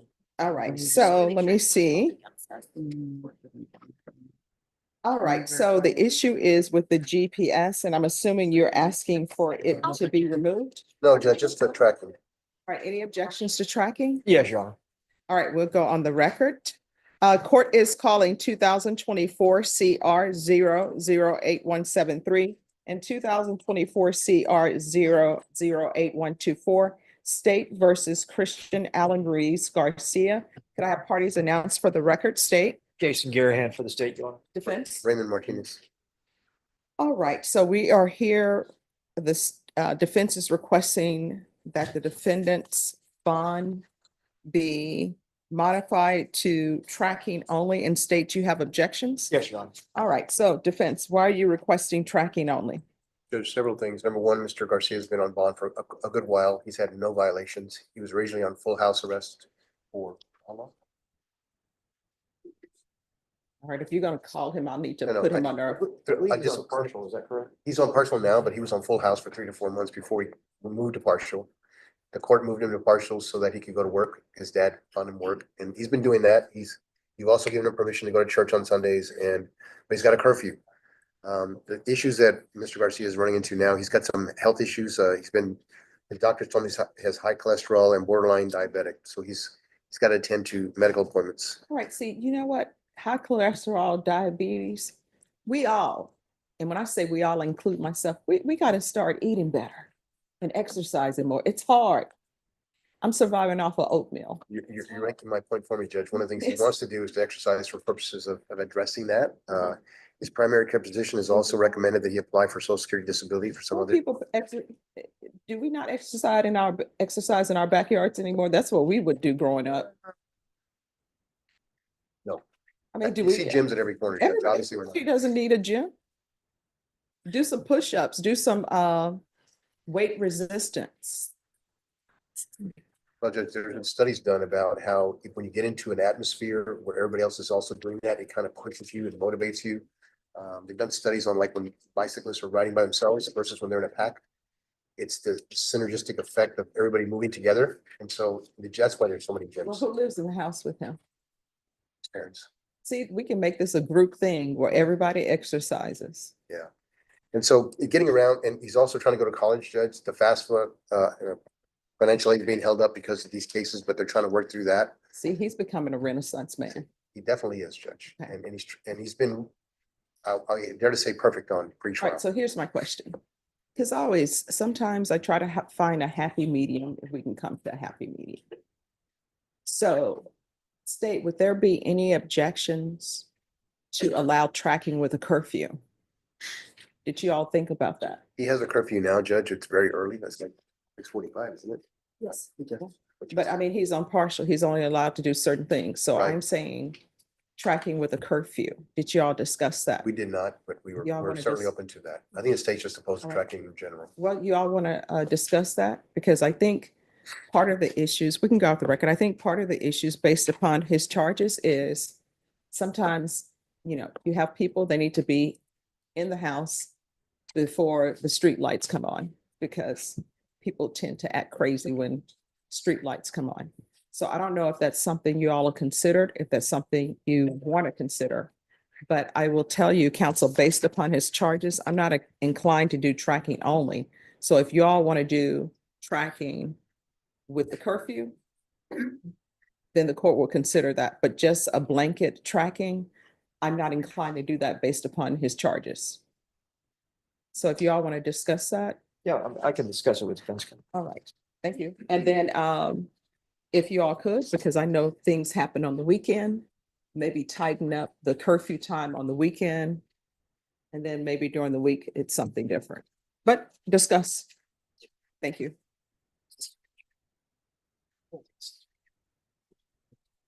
May I approach Judge? Yes. On Mr. Smith, if we could get him set for a contested, I think that's the best way for us to get this resolved. All right. I do contestants in 2 weeks. As long as it's not after the 27th.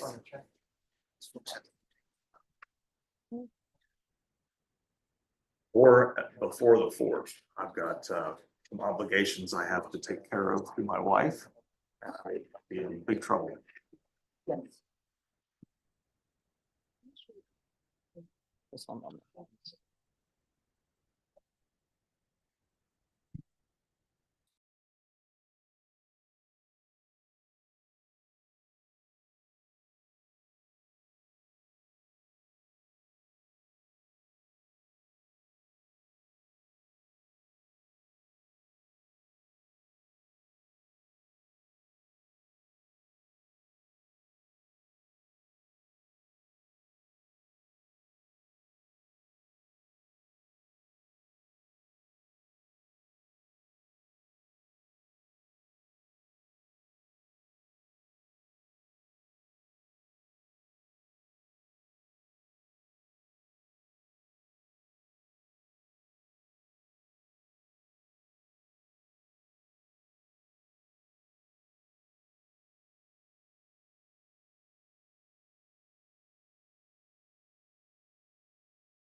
All right, State.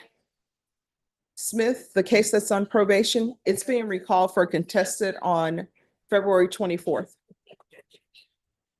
Mr. Smith? He has more than one case. He does, Your Honor. Oh, I was letting the clerks know because they only handed me one file.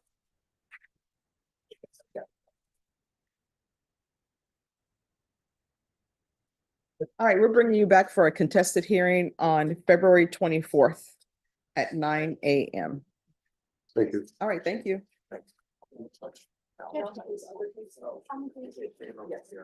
Thank you.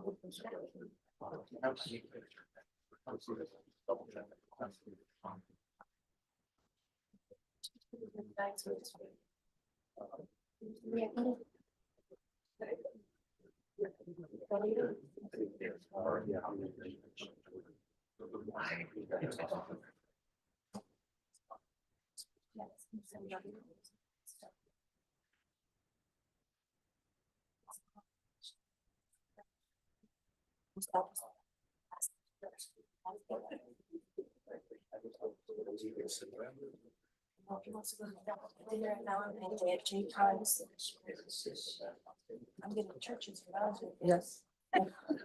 Thank you. Because that was my engagement.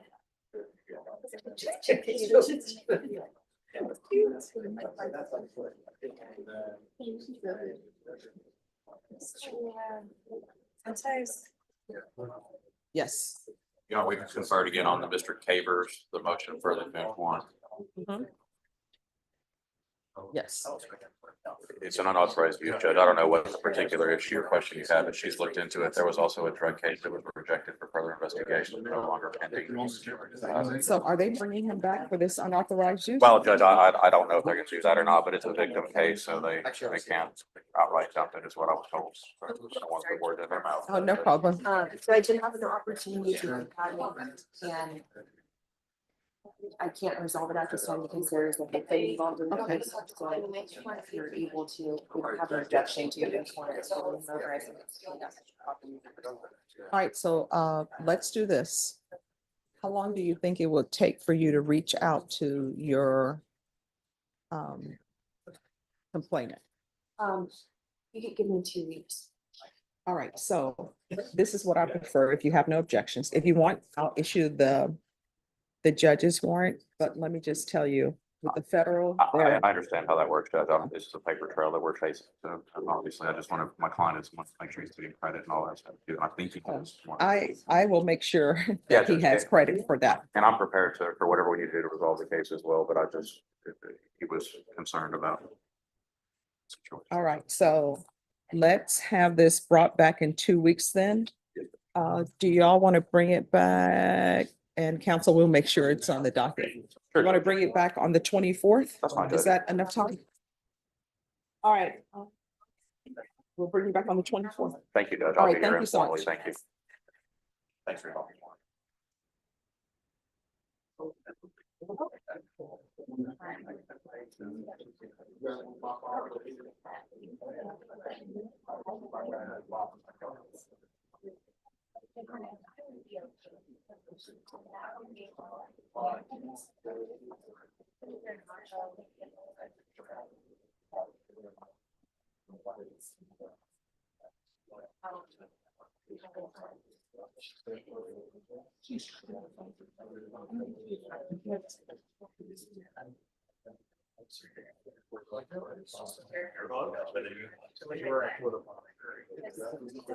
And then Norma, I'm going to give this to you. We're going to recall it in 2 weeks.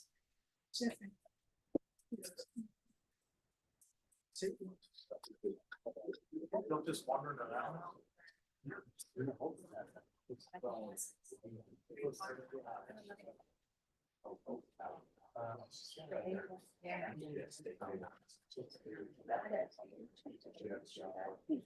You're welcome.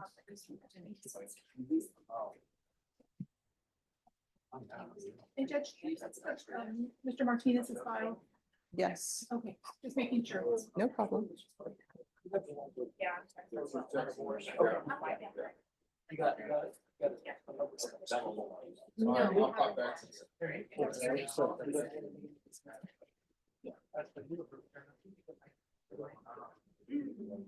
Man, I wonder what it would be like. I'm serious. Years ago. Yeah, I'm serious. All right, Mr. Martinez. So we have a partial agreement. All right, so what is your partial agreement? We're gonna agree for the curfew, tracking 8 o'clock on weekdays and 6:45 on All right, weekends. if you all will write it in there. Oh, you have it. Yes, and then just bring it back and I'll put it in the system. Right. And last thing, Judge, he also has a restriction of no driving. We're asking him to be allowed to drive. Based on what he's. I know we don't talk about the facts of the case, but one's an evading charge, one's like robbery. We'll start with this and then we'll see how it goes. And if everything goes well, then you can come back and ask for What the is a realistic waiting period to come back? 3 months. Okay. Yeah. All righty. All right, who's here on John Philip D. McCarter?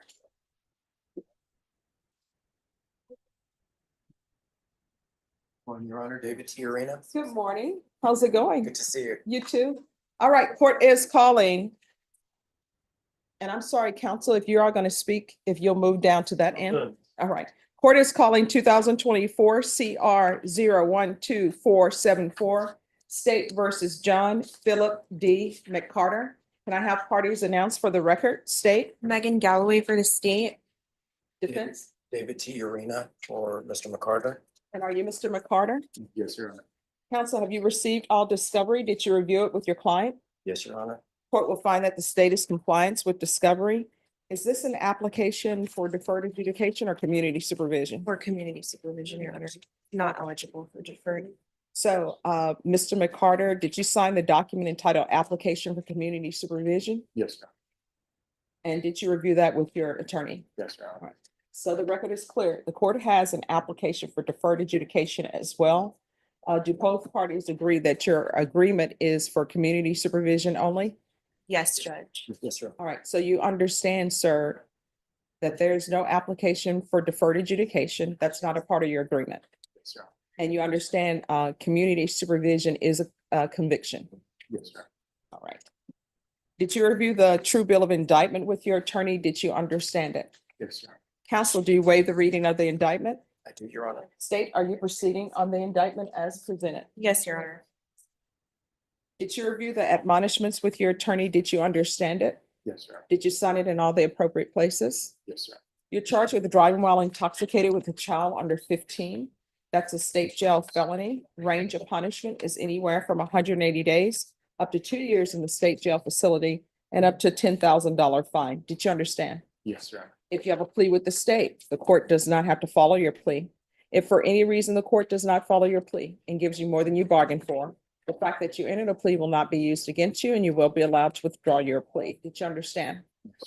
You have a right to jury trial, a right for you or your attorney to cross-examine and confront any witnesses the state would call, and the right to remain silent.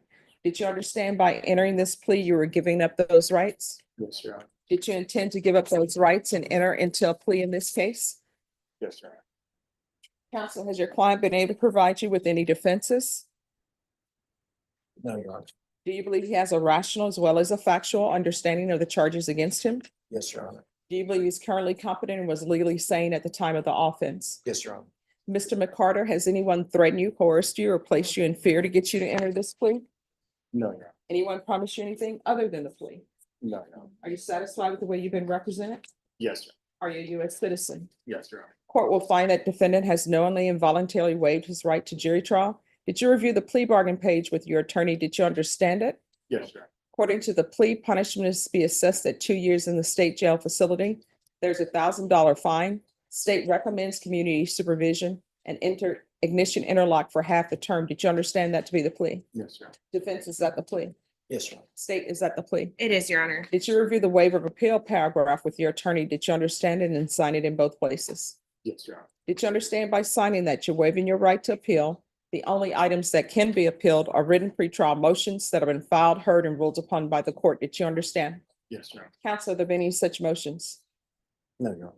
Outside the agreement, the state is requesting that your community supervision be for a term of 2 years. There be a TAP evaluation, community service hours, DWI intervention course, VIP, and 10 days in the Bear County Jail as a jail sanction. Did you understand those are recommendations from the state and the court does not have to follow those recommendations? Yes, sir. Then to the offenses charge, how do you plead? Guilty, not guilty, or no contest? No contest. State, any evidence? State offers State's Exhibit number 1 and attachments. Any objections? No objection. State, you may be excused. Did you review the waiver and consent to stipulations with your attorney? Did you understand it and sign it in all the appropriate places? Yes, sir. Again, did you understand you have a right to jury trial, a right for you or your attorney to cross-examine and confront any witnesses the state would call in the right to remain silent? Yes, sir. Did you understand that today the state will be presenting evidence in the form of witnesses' statements and police reports? But most importantly, there will be no live testimony. Did you understand? Yes, sir. Court will find that defendant has knowingly and voluntarily waived and consented to stipulation of testimony and stipulations. Court will accept into evidence State's Exhibits 1 and attachments, and the court will review the same.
All right, after reviewing states exhibits one and attachments, the court will find there is sufficient evidence to find you guilty, and the court will find you guilty.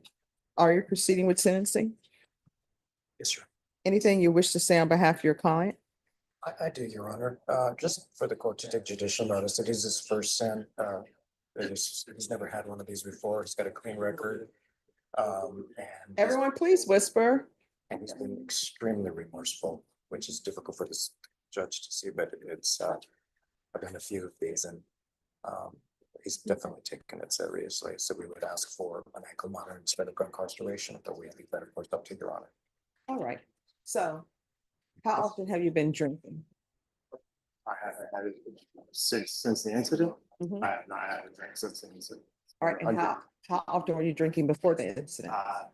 Not maybe 2-3 times a week, but not heavily and. All right, 2 to 3 times a week is a lot. Yeah. And this could have turned out so horribly wrong because you're on 35, there's construction. You have your children in the car. You drank a lot, according to this. And then the fact that you're driving around with the 18 pack of Miller Lite, they say on the floorboard and only 4 cans remaining. Yes. That's a lot. Yes. Ma'am.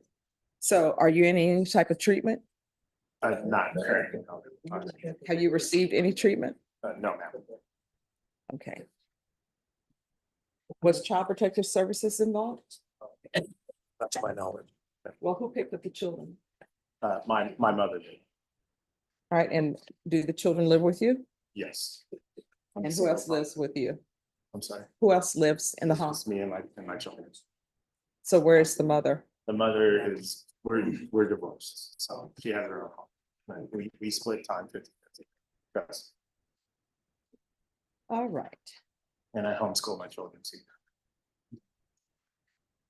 So what do you do for a living? I'm a commercial plumbing estimator. So I work from home.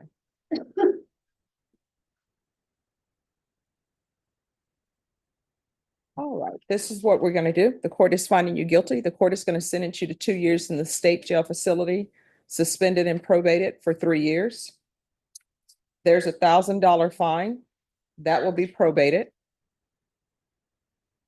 Ignition interlock until further notice. You all say ignition interlock for half a term. Any objection? Because I'm changing that part of your plea bargaining agreement. So the ignition interlock is going to be until further notice. No objection. So if any objections, sir? All right, so ignition interlock until further notice. Of course, at half the term, you can come back to the court. And if he's doing well, more likely than not, I'll allow him to be off ignition interlock. Thank you, Your Honor. There's to be regular reporting by Zoom or in person. Regular random UAs. Probation, make sure there's alcohol testing with the UAs.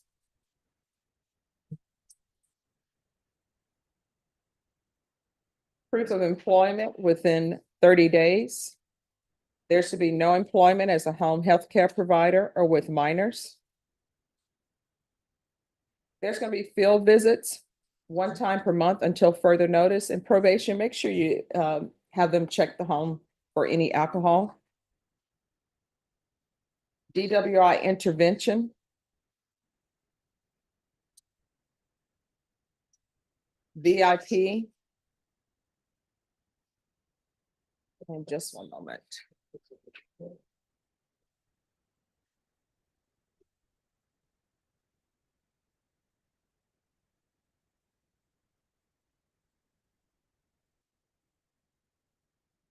Something crazy. I mean, just 1 second.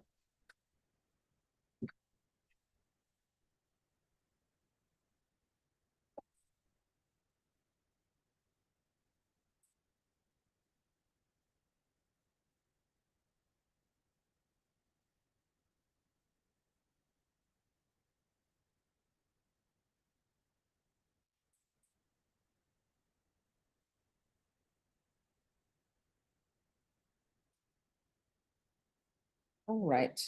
And there's a driver license suspension for 180 days.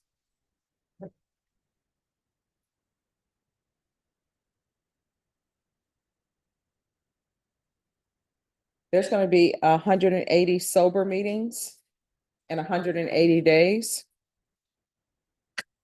CAP evaluation out of custody. And probation, we'll start with intensive outpatient treatment. If they recommend outpatient treatment, I still want to start him with intensive outpatient treatment.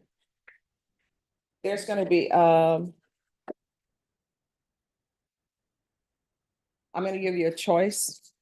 I can sentence you to 10 days, starting today in the Bear County Jail for your jail sanction, or I can place you on GPS for 30 days. GPS. All right, so there'll be 30 days GPS in lieu of 10 days in the Bear County Jail. And the reason why I'm doing that is because of the hardship. You have your children 50% of the time, and there's overcrowding at the jail. And also there are some health concerns at the jail. Thank you. Thank you. Probation, is there anything else that's needed?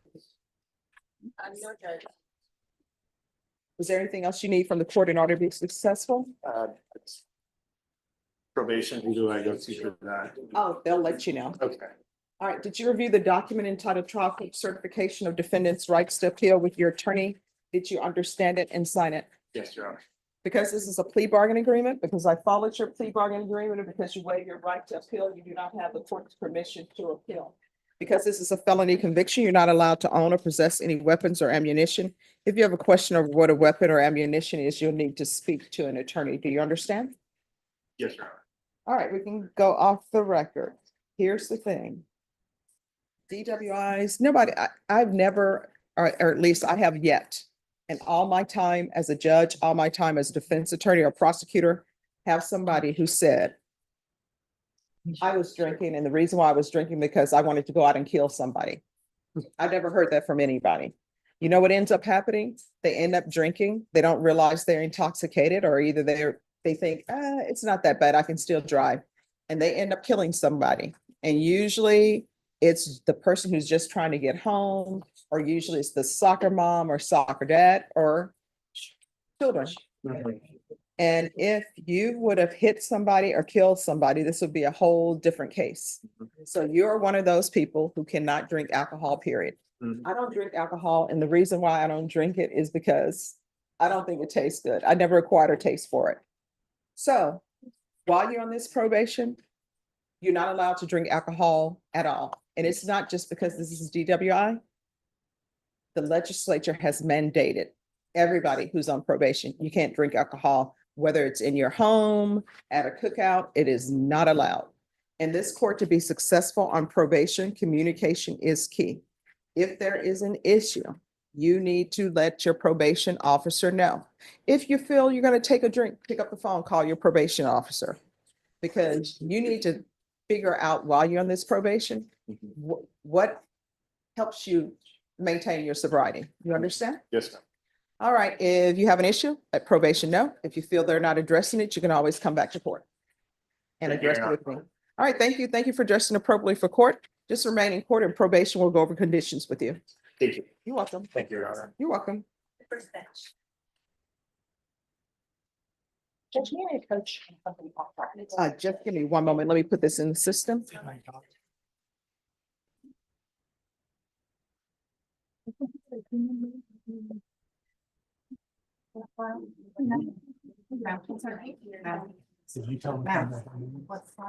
Oh, no, no file, not on today's docket. Ray Espinosa, it's a capital. It's just for, it's a motion for additional funding, it's a field note.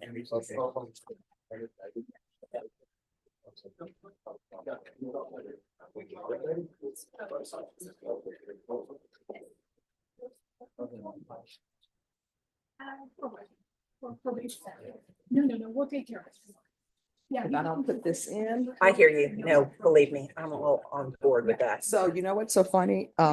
We do this, but then I still Have them, write it on the docket too. Oh, So now I'm doing yeah. it twice. well, you know,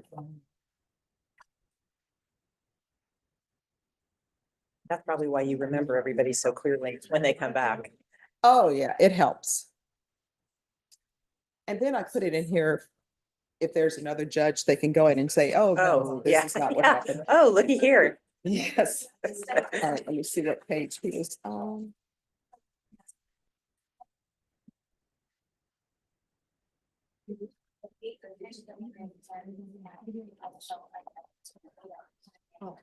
Yes. This judge is on that capital that Polly and I have. It's our first request for additional funds. I think it's probably going to get it done. All right.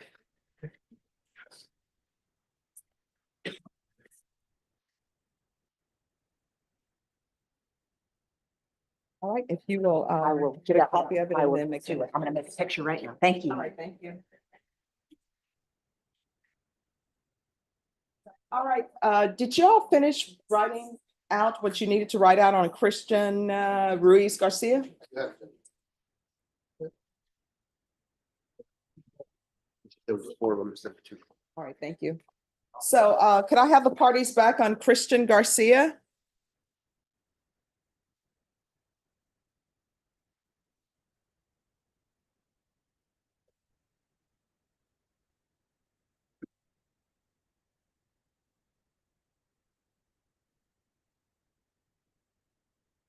All right, so on his cases, this is supposed to be final discovery. So where are we on discovery? Judge, we've actually filed a discovery motion because the co-defendant of sorts was juvenile. The case has already been adjudicated. So we wanted to, and those records are not readily available to me. Mhm. So we're requesting information from his file. All right. I was brought that attention today. I don't know. It was a recently filed motion. Right. And I don't know if they just wanted the plea agreement or. What are your questions? Well, actually, I'd like to see all of it, Judge, because I don't know what I'm missing until I see it, right? All right, so with regards to all of it, it's a juvenile. Now, I don't see where there would be any objections to seeing what the plea bargain agreement was. But other things related to the juvenile case, I'm not sure specifically what you're Well, requesting. for because it example, I may don't know not- what if he gave a confession? What if he gave a statement? I know we're not getting into the facts, but he's the main actor in this deal. And he's pled to the ag robbers. Well, state if you could see if whether or not there was a statement made by him. I don't know if it should be reported if it's a juvenile. Well, Judge, just, I know this, I mean, I think Mr. Martinez referenced it if it was given later. Because at the time of the investigation, he did not speak with police. I know that's part of the facts, but I mean, he did not speak Yes. with, he didn't speak with the police. So we know that there's no statement there. But I can look into one, definitely getting the plea paperwork and the steps and everything, if, I don't know how to do it over there. Oh, well, I know sometimes, usually the person who is the main person in juvenile cases is the probation officer. Even though they're not, I don't know if he received probation or not.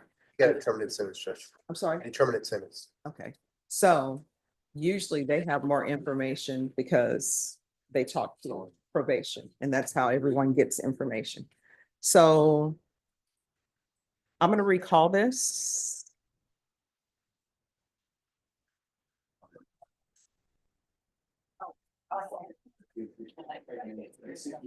All right, I'll recall this for March. The week of March 10th is spring break. So I'll recall it for March 6th. Is that enough time for everyone to have everything? Judge, I was gonna ask the court if you would entertain a motion for a transcript of his plea as well, because there may have been Well, this. I mean, let's see what they have first. And then I'll entertain all motions if you want to bring your motions on that day. Okay. I'm sure, I just don't want to delay it further by No, no, bringing no. up that motion later. I am sure. And I'm not putting my thumb on the scale. There are some attorneys where I can say, maybe we need a motion. I honestly don't think you will need a motion. He's gonna look into it, and if they have it, he'll give it to you. Yeah. If they don't, or if legal, he's allowed to give it to you, he'll give it to you. If not, you can file your motion and then we'll go from there. Well, what I'm talking about in terms of the plea, Judge, sometimes when people go before the bench, there's discussion about the case. There's Oh, he's gonna find that information out. No, but I'm talking about a motion for a transcript, where the court will allow me to get the court reporter to transcribe the actual plea. He's gonna find out if that happened, but if nothing was said at the plea, other than this is the plea, then there may not be a need of transcription. It may just be, what's the plea bargaining agreement? So let's see what information we have. And then go from there.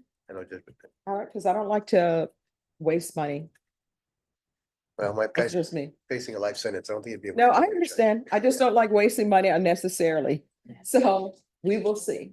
If it turns out that there was something that was transcribed and something was said and they actually had a hearing where witnesses took place, guess what? I'm gonna make sure you get that. Sure. Okay? So you don't have to worry about that. So we're gonna bring it back on March 6th. Do you have any questions about anything? No. All right, so we're gonna bring you back on March 6th. Trust me, your attorney is not going to go to trial if that's what ultimately ends up happening without information that he needs or he feels he needs, okay? Thank you, Your Honor. All right, thank you. Thank you for addressing appropriately for court. Once you sign the reset form, you're excused. And do you need copies of this? I'll take some. All right, so if you'll make the copies and then bring it back to me so I can put it in the system. All right, do you have any questions about anything? No, Your Honor. All right, if you'll have a seat, they'll bring the reset form to you. Thank you, Your Honor. You're welcome.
Oh, Ray, have you finished with the document so I can put it in the system? Go ahead. Go ahead.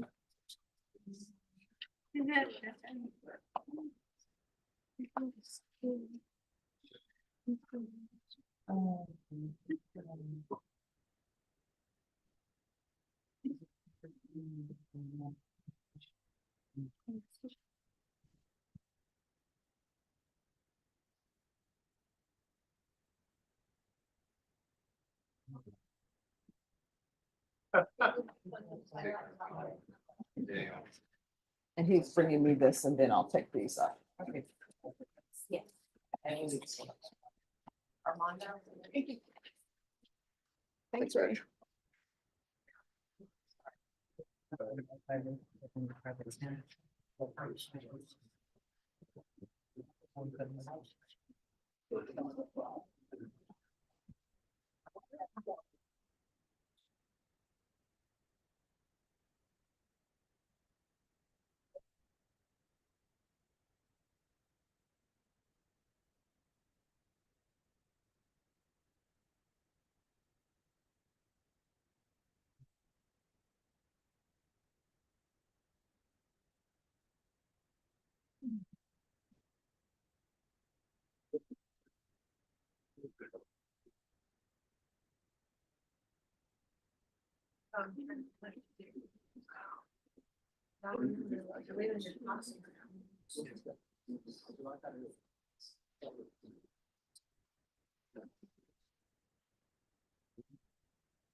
It was, yeah.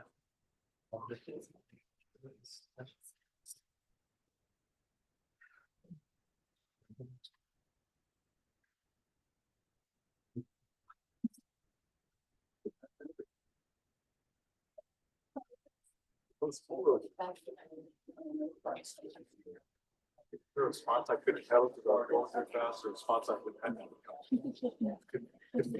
pedal fast enough.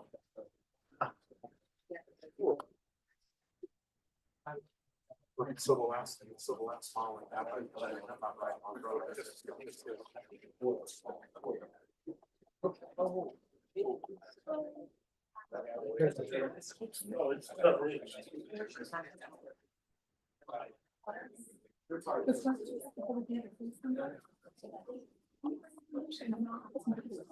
All right, who's on Tyler Ketchum? Yes.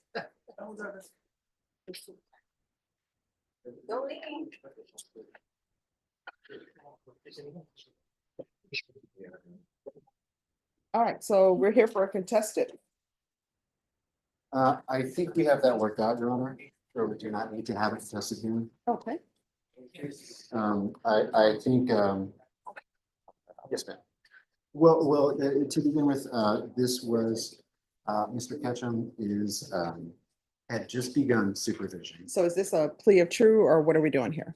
If Mr. Ketchum agrees to the supervision office's recommendation, the state will withdraw the motion, and it seems that Mr. Ketchum will agree with the supervision office's recommendation. And what is the recommendation? Allow to close interest in veterans court referrals, set compliance hearing for 60 days to ensure probationer is complying with remaining assessments and referrals. All right, so Veterans Treatment Court, do they want him? Judge, they have closed the case out. There was a little pushback in regards to having the evaluation completed. Mr. Ketchum feels that he doesn't need the Veteran Treatment Court services at this time. All right, so didn't I order that? Who ordered Veterans Treatment Court? I believe that came out of whenever the plea was originally made, because he does have, he is a veteran. The plea was entered in front of Judge Maheta. All right. So why are you not participating in Veterans Treatment Court? I've understood it that I was under probation through the current process. They told me that it would take 2 years to complete the Veterans Treatment Court, which is unacceptable. I'm trying to get into it perfectly. No, it's gonna have to be acceptable. Here's the thing. This is what I tell people all the time. If everybody could write their own program and be successful at it, none of us would have a job because everybody would be writing their own program and they would not have cases. So is Veterans Treatment Court going to take him? Because it was a referral to Veterans Treatment Court. Are they going to accept him? Judge, Mr. Herman is on his way now. All right, so let's see if they're going to accept him. All right, thank you.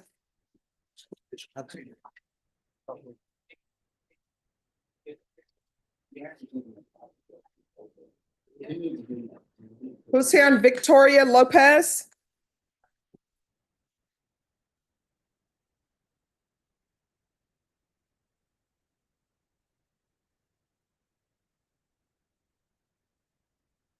All right, court is calling 2025 CR 0014448W State versus Victoria Lopez. Can I have parties announced for the record for the state? Andrew Harris Sadelman. Defense? Doug Campbell for Miss Lopez. And are you Miss Lopez? Yes, ma'am. Yes, Your Honor. Counsel, have you received all discovery? Did you review it with your client? Yes, Judge. Court will find that the state is in compliance with discovery. Ms. Lopez, did you review the document entitled Application for Community Supervision or Deferred Adjudication with your attorney? Did Yes, you ma'am. understand it? Yes, Your Honor. Just one moment. All right, so we can go off the record. I don't have the waiver. Shoot. I'll get it, Judge.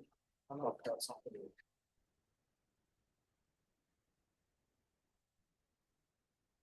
It's something for the state to print out. It's the waiver 101.051. Did y'all print that out? Because this is a waiver case, correct?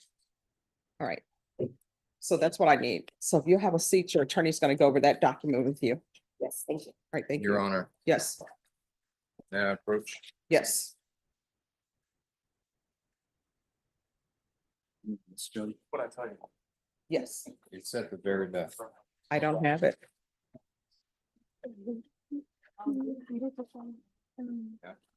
Sure.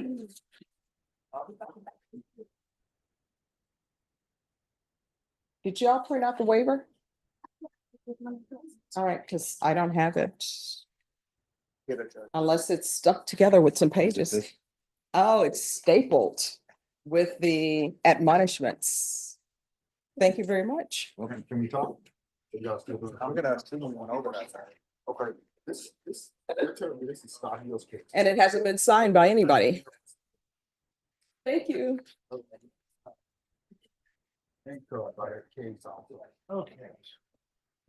Now, I'm allegedly on all these other things. Who's here on Amanda Castro? I am. Hello. Hi, Judge. Hi. All right, where is you two? Where is Miss Castro? She's not set today. This is actually set for the 20th of February. Mhm. I think I do have a vacation letter and I'm gonna be out of the state, so I was just hoping you can reset it and I will be in touch with her about. Okay.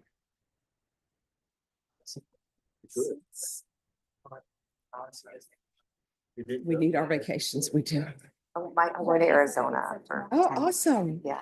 You know, I met one of my old classmates and they live in Tucson. They're saying it's such a great place. It is. Yeah, so my mom, for the past few years, for her health has been going because of the allergies being so bad, she would get pneumonia here. So she started going there every year, kind of this season, and so she's there right now, so I'm gonna go. But if you've never been, we joke that it's our family's like spiritual homeland. There, if you like a desert escape, it really is such a healing, positive energy. The only time I've been is I went for a friend's wedding and it was in, I think, Monument Valley. Oh, I bet that's. So it was beautiful. Yes. It was cold, but Yeah, it does get cold, but I had Sedona is amazing for a weekend.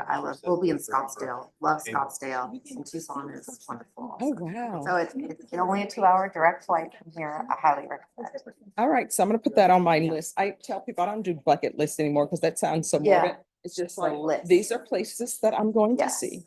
All right, what date do you want to recall for? I guess if I didn't. keep Any that day far but ahead. yeah, any day but a Wednesday or Friday. Okay, let me look. Could we do every day but a Wednesday? How about March 3rd? All right, yes, I'll put it down for March That's a 3rd. Monday. Okay, All right. wonderful. Thank And you. you'll reach out to her? Yes, All right, thank you. thank you.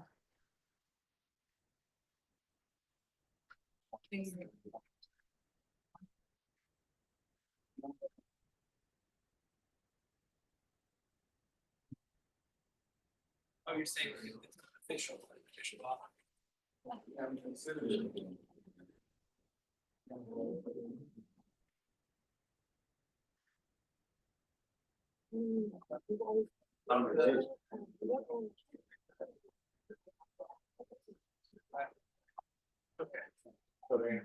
It's like one.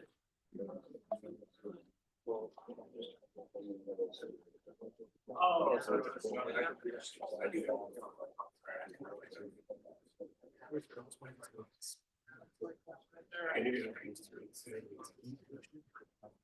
Oh,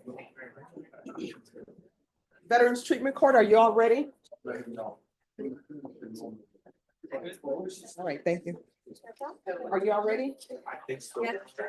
All right, if you'll come up, Mr. Ketchum.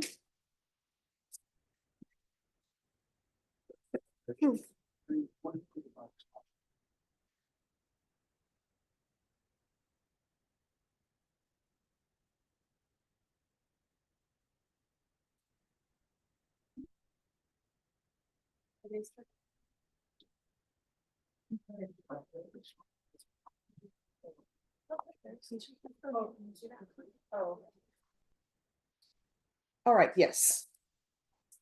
Hi. Good morning, Ms. Good morning. Judge Boyd. Good morning. So, Mr. Ketchum, are you all willing to accept him? Yes, Your Honor, if he's willing to comply, and cooperate with us, we can screen him for Veterans Treatment Court. All right, so they're willing to accept you. Are you going to comply? Yes, Your Honor. All right, because if you're not going to comply, what's going to end up happening is we're going to be right back here for a contested. And I will tell you, this contract, probation is a contract with the court, not with your attorney, not with the state. So I don't have to sign a motion to withdraw. Do you understand? All right, so probation, what conditions are you re-adding? Are you adding anything else, or he just needs to comply? He just needs to comply, Judge. We were gonna ask for a compliance hearing within 60 days. And he needs to sign that. I'm sorry, Andrew. No problem. We were gonna ask for a compliance hearing in 60 days to make sure that he is where he is, but if he's going to Veterans Treatment Court, Judge, we would ask that we just get a report from them. Also, Mr. Ketchum did some community service hours through Courtroom Ministries, Your Honor. This is the. Courtroom Ministries. This is not on our approved list, but we are asking that Mr. Ketchum give you an overall view of what he's been doing there so that you can possibly grant him these community service hours. All right, what have you been doing there? They help the disadvantaged homeless in the San Antonio metropolitan area, Mhm. some of the like drug affected as well as mental health. So they do case support for housing, food bank works there as well. It's through the Grace Food Bank. So is that what you've been doing? Yes, Your Honor. And it says day center and overnight. What have you been doing overnight? So this was during the freeze, Your Honor. So they opened up emergency sheltering for the homeless that were in the area whenever it was dropping below freezing temperatures. And I stayed there overnight to help with the rest of the volunteers. Okay. That's why the hours are so extended. All right. Once that's signed by the director, yes, he can have credit for those hours. Judge, the supervisor did initial, but you want the director to sign off? Yes. Okay, Judge. And this is the withdrawal? Judge? Yes. We will need a new order of referral since we did close out the previous one. Okay. And then just to be clear, we haven't gotten started on any evaluation process, but as soon as we have an answer, we can report that with the court. All right. So he's going to be released from custody. So you need to make sure you have their information and make sure that you meet all appointments with them. Otherwise, there's going to be a warrant that's going to be issued because another motion to revoke is going to be filed. Do you understand? Staying on. All right. And how long do y'all think it'll take? So we should have an answer by early March. Unfortunately, we are all booked out for February for the final step, which is the mental health assessment. But by early March, I foresee us having a response All right. for this case. So, Ms. Ferguson, Yes, sir. we're going to recall this back on March 17th. Is that enough time? Yes, Your Honor. All right, so we're going to recall March 17th for an update on VTC. Probation, is there anything else? Anything else? No, Your Honor. All That's right, all is from there anything else you need from the court? Just to clarify, Your Honor, is he okay to complete the rest of his community service hours with that same? Yes. Administrative? Thank you. Yes. And we appreciate your effort. All right, you're welcome. So make sure that you follow through with Veterans Treatment Court. You understand? Understand, Your Honor. All right. Make sure you have their information. If for some reason you lose their information, you can always come back to court or talk to your probation officer and they'll give you that information. Understand, Your Honor. All right, good luck to you. Thank you, Judge. May we be Welcome. excused? Yes. Thank you. Have a seat, sir. Oh, and Norma, he's going to need a reset form for March 17th.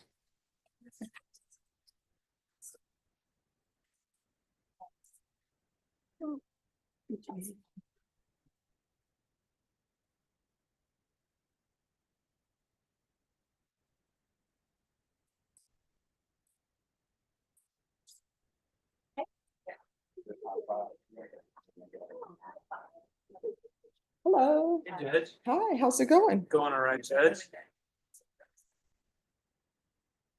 And what page is catch them on? Thank you. All right, are you all ready on Victoria Lopez? Yes, Judge, real quick. Yes. May I approach? Yes. The case today, Sean Kilton, I don't have the page number Mhm. memorized, but he has a case that Marshall White has been appointed on. Set today, he has another case that is indicted, that has Mr. Scott Hill appointed on. It's set tomorrow. So I've talked to Marshall on the other case, which is the one set today. Does this court mind if this case gets recalled tomorrow so that Mr. Hill can be here with Mr. White? Is he in custody? He is in custody, Judge. All right, what, I mean, and that, I got a microphone. What's weird is clearly he's got his unindicted case. I'm gonna worry on those cases. I'm sorry, you're what? Also, the one of the attorney on his unindicted cases. In this other case, so Scott Hills is one, I don't know how that happened. I think it's better to have one attorney on everything. All right, Sean Plimpton, or Plimpton? Pilton. I think I said every name but. Mr. Plimpton, come down. And being judged that he is currently indicted as a habitual, that is above my appointment. That, I mean, I could stay on the case, obviously, with okay, well, Mr. Pickleton's okay, I could stay on the case, but that is definitely something I think needs to be All right. brought forward. All right, thank you. Yeah. So we're gonna bring you back tomorrow because you have another case that's set with us tomorrow. Do you understand? Yes, ma'am. You have any questions? Mhm. All right, Ms. Ferguson, if you'll recall him for tomorrow. Thank you all. Thank you, Judge. Thank you. Good to Have a see good you. one. You too. I wore purple. Oh, thank you. I'll talk to this guy before he goes back. Anything else? My mom will say like, oh, Hunter. Good. Okay, so we coming back tomorrow, this guy? Thank you. See you tomorrow.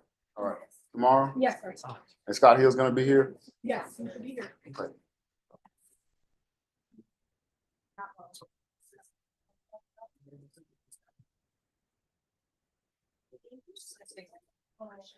Oh.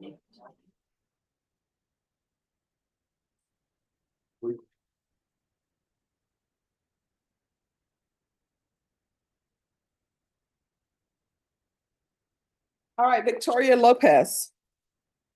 Third time's charm, Judge. Yes, it is. All right, we're back on the record in 2025 CR 001448W. So Ms. Lopez, did you have a chance to review with your attorney the documents? And let me see where that document is. Thank you.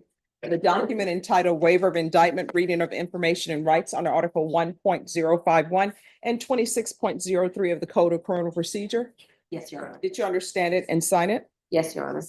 Did you understand that your attorney has certain rights, as do you? And those rights are to have this case brought before a grand jury for the grand jury to make the determination whether or not there is enough evidence to hold you open for trial? Yes, Your Honor. Did you also understand that your attorney has certain time conditions that are related to your due process, namely 2 days from the presentation of the information? Yes, Your So Honor. 2 days to expire once he's presented with the presentation of the information, and also 10 days to prepare for trial. Did you understand? Yes, Your Honor. Did you understand by entering this plea bargain agreement, you were giving up those rights? Yes, Your Honor. And did you intend to give up those rights and enter into a plea in this case? Yes, Your Honor. Court will find that defendant has knowingly and voluntarily waived indictment, reading of information and rights under Article 1.051 and 26.03 of the Code of Criminal Procedure. Did you review the information with your attorney? Did you understand it? Yes, Your Honor. State, are you proceeding on the information as presented? Yes, Judge. Did you review the admonishments with your attorney? Did you understand them? Yes, Your Honor. And did you sign it in all the appropriate places? Yes, Your Honor, I did. Did you understand you're charged with possession of a controlled substance penalty group 1, less than 1 gram? That's a state jail felony. Range of punishment is anywhere from 180 days up to 2 years in the state jail facility and up to a $10,000 fine. Did you understand? Yes, Your Honor. If you have a plea bargain agreement with the state, the court does not have to follow your plea. If for any reason the court does not follow your plea and gives you more than you bargained for, the fact that you entered a plea will not be used against you and you will be allowed to withdraw your plea. Did you understand? Yes, Your Honor. Did you understand you have a right to jury trial, a right for you or your attorney to cross-examine and confront any witnesses the state would call in the right to remain silent? Yes, Your Honor. Did you understand by entering this plea, you were giving up those rights? Yes, Your Honor. Did you intend to give up those rights and enter into a plea in this case? Yes, Your Honor. Did you understand if the court were to grant your application for deferred adjudication, if for any reason your deferred adjudication were revoked, the court could find you guilty and sentence you up to 2 years in the state jail facility and up to $10,000 fine? Yes, Your Honor. Counsel, has your client been able to provide you with any defenses? Yes, Judge. Do you believe she has a rational as well as a factual understanding of the charges against her? Yes, Judge. Do you believe she's currently competent and was legally sane at the time of the offense? Yes, Judge. Ms. Lopez, has anyone threatened you, coerced you, or placed you in fear to get you to enter this plea? No, Anyone promised you anything other than the plea? no. Are you satisfied with the way you've been represented? Yes. Are you a U.S. citizen? Yes. Court will find that defendant has knowingly and voluntarily waived her right to jury trial. Did you review the plea bargain page with your attorney? Did you understand it? Yes, Your Honor. According to the plea, the state recommends deferred adjudication. This will run concurrent with County Court Cause number 724150. They are taking into consideration 2024 PF 27235, 2025 CC 0000769. Did you understand that to be the plea? Yes. Defense, is that the plea? It is. State, is that the plea? Yes, Judge. Did you review the waiver of appeal paragraph with your attorney? Did you understand it and sign it in both places? Yes, Your Honor. Did you understand by signing that you're waiving your right to appeal? The only items that can be appealed are written pretrial motions that have been filed, heard, and ruled upon by the court. Yes, Your Honor. Counsel, are there any such motions? No, Judge. Outside the agreement, the state is recommending that your community supervision be for a term of 4 years. Did you understand that's a recommendation from the state and the court does not have to follow that recommendation? Yes, Your Honor. Then to the offenses charged, how do you plead? Guilty, not guilty, or no contest? Guilty. State, any evidence? Contained in Exhibit 1 and attachments. No objection. All right. State, you have the dismissals for me, and after that, you may be excused. Did you review the waiver and consent to stipulations with your attorney? Did you understand it and sign it in all the appropriate places? Yes, Your Honor. I do. Again, did you understand you have a right to jury trial, a right for you or your attorney to cross-examine and confront any witnesses the state would call in the right to remain silent? Yes. Did you understand that today the state will be presenting evidence in the form of witnesses' statements and police reports? But most importantly, there'll be no live testimony. Did you understand? Yes, Your Honor. Court will find that defendant has knowingly and voluntarily waived and consented to stipulation of testimony and stipulations. Court will accept into evidence states exhibits 1 and attachments, and the court will review the same.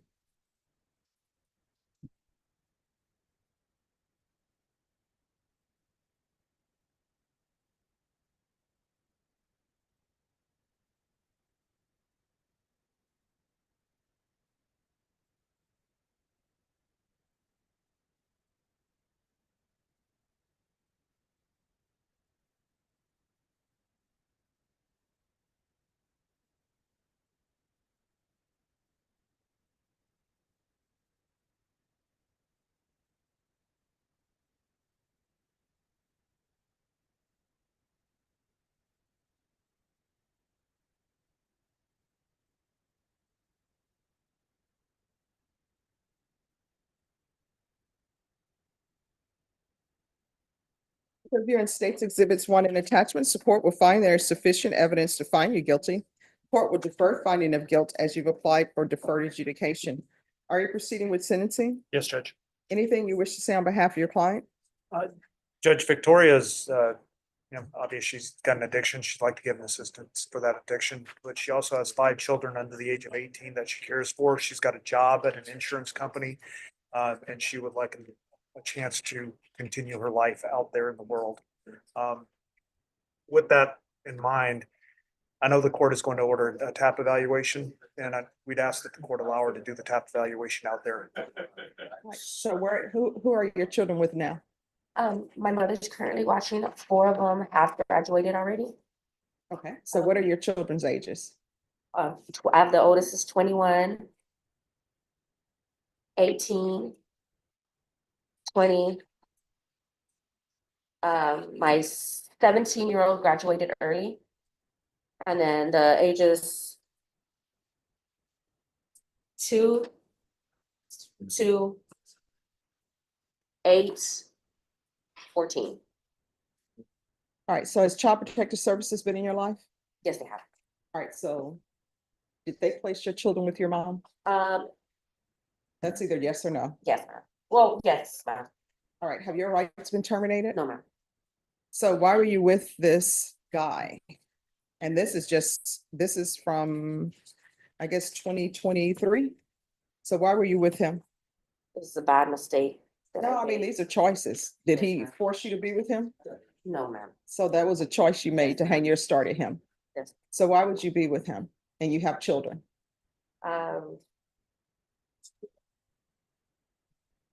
At the time I was homeless at that time. I do have an apartment now. I've had an apartment for about 4 months now, and I've come a long way from that time of my life. So who lives with you at that apartment? Currently me, my 14-year-old. That's all, ma'am. Just me and my 14-year-old. And why were you stealing at Melrose? I needed some clothes. And when's the last time you used? Last time I used? Mhm. When I had got caught, my last conviction, maybe about 3 months ago. 3 months ago. Judge, I think she means her last arrest, not conviction. No, I'm sorry, my last arrest, yes, correct. So your last arrest was 3 or 4 months ago, Yes, ma'am. and and that's the last time you used. Yes, ma'am. So the only time you have not been using is when you've been in custody. No, I would use recreational, off and on. All right, so when you're in custody, I mean, I know sometimes people make things at the jail, but you use when you're not in custody. Yes, ma'am. All right, so this is the thing. I need you to be 100% honest with me, because if I grant your application for deferred adjudication, if you're unsuccessful and a motion to revoke is filed, you're looking at 2 years in the state jail facility. I want you to be successful. Obviously, the state and your counsel wants you to be successful. So what have you been using in the past? I use methamphetamine. And what else? That was it, ma'am. And how often were you using? Recreational. Once or twice a month, maybe not. All right, see, once or twice a month does not result in you stealing clothes at Melrose and having drugs in your bra. So, I mean, it's more than once or twice a month. No, ma'am. Because otherwise, CPS would not have been in your life. So CPS wasn't, I'm sorry. was CPS in your life for drugs and everything No, ma'am. else? Why? It was an abusive relationship. All right, see, people always say that, but I do know that CPS will not, and you've done CPS, CPS is not removing children from your custody or allowing your mother to take your children because you're being abused.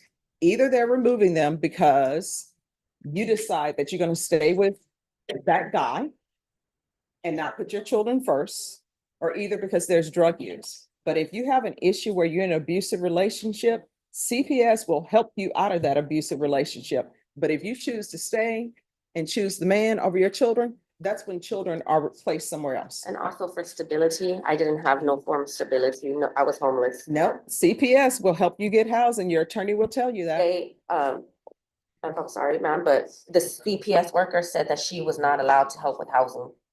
No, That is true, actually. Yes. Well, They can no. help get them on the list, but that's. Yes. as We'll far as get they them go. on the list.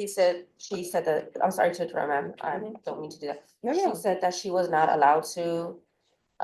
She has no strings in that department. They do if you're in their children's court for addiction. One question, Judge. Yes. Did they ever file a suit against you to terminate your parental rights? Or did you just work with family-based? I work with family-based. Okay. Okay. All right, this is what the court is going to do. The court is going to sentence you to 3 years deferred adjudication. There's to be no contact with Melrose store if they're still in existence. And there's to be no contact with Anthony Reyna, Reyne, Cantu Jr. There's going to be a TAP evaluation and a felony drug court referral in custody. counsel the felony drug court. They'll see her before the week is out. Okay. There should be regular reporting by Zoom or in person. There should be regular random UAs. Proof of employment within 30 days. There should be no employment as a home health care provider or with minors. There should be no unsupervised contact with minors. There should be 200 hours of community service restitution. Once parenting classes are completed, 100 hours be deducted. How far did you go in school? I graduated. I have a high school diploma. All right, what are you planning on doing with your life? I plan on going to go apply at Toyota and UPS. Okay. All right. So I'm going to require parenting classes. Once she completes parenting classes, 100 hours of community service will be deemed satisfied. I'm not going to order you to go to a trade school or obtain a higher level education, but if you do, if you get your CDL license or something of that nature, then the remaining hours will be deemed satisfied. There's going to be field visits 1 time per month until further notice. Probation, is there anything else she needs? Okay. Is there anything else you need from the court to be successful? No, ma'am, I really appreciate this All right, thank opportunity. you. And probation, I'm sorry, I'll add 60 sober meetings in 60 days. All right, did you review the document entitled Trial Court Certification of Defendants' Rights to Appeal with your attorney? Did you understand it and sign it? Yes, ma'am. Because this is a plea bargain agreement, because I followed your plea bargain agreement, and because you waived your right to appeal, you do not have the court's permission to appeal. Do you understand? Yes, Your Honor. All right, we can go off the record. In this court, communication is key. Yes. In order to be successful, talk to your probation officer. If you feel like you're going to use drugs, talk to your probation officer and let your probation officer know. People will tell you, your attorney will probably tell you. Normally, I do not revoke people because they're testing positive if they're trying to help themselves, right? So by you calling probation and telling them, I'm going to use, that's not necessarily going to get you revoked, because you need to know what you need to do in order to be clean and sober. And while you have this safety net, you need to use it. If you feel as though probation is not addressing it, you can always come to the court. Do you understand? Yes, Your Honor. All right, good luck to you. Thank you so much. You're welcome. Thanks. All right, are you all ready on McIntyre? And then I'll take up the interpreter.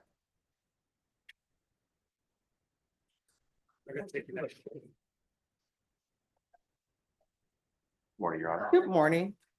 Mr. Gilmore is also here, Judge. All right. Representing Joanne Reyes. All right, thank you. Judge, I know that she's not here, Mhm. but my understanding is. Cooper, quiet, Or that Cooper. she wasn't coming in, Okay, because it would have been reset. Okay. So I just wanted to put that out there so that. Yeah, when Jason told me it was reset to the 31st, I just thought hers was too, and I think she did, but I'm texting her. I can get her here. you right want away. to hear by Zoom? Because here's the thing, my understanding is they're asking for something that may or may not have been incorrectly allowed to be sealed. And the sealing of it has to do with her. So one, the defense, from what both parties have told me, they're entitled to it. And we're but- not objecting.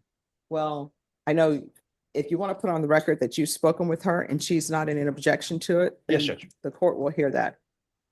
Yes, the defense is conferred with Ms. Reyes. Oh, just 1 second. Oh. We're going to go on the record. I'm sorry, I have to type this in. Odyssey has caused more work for everybody, I think. No worries. My eyesight, I can't.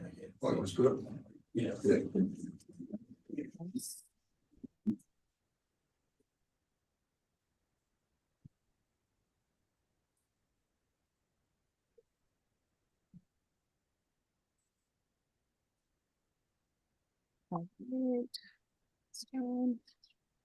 And Norma, what page was Victoria Lopez on?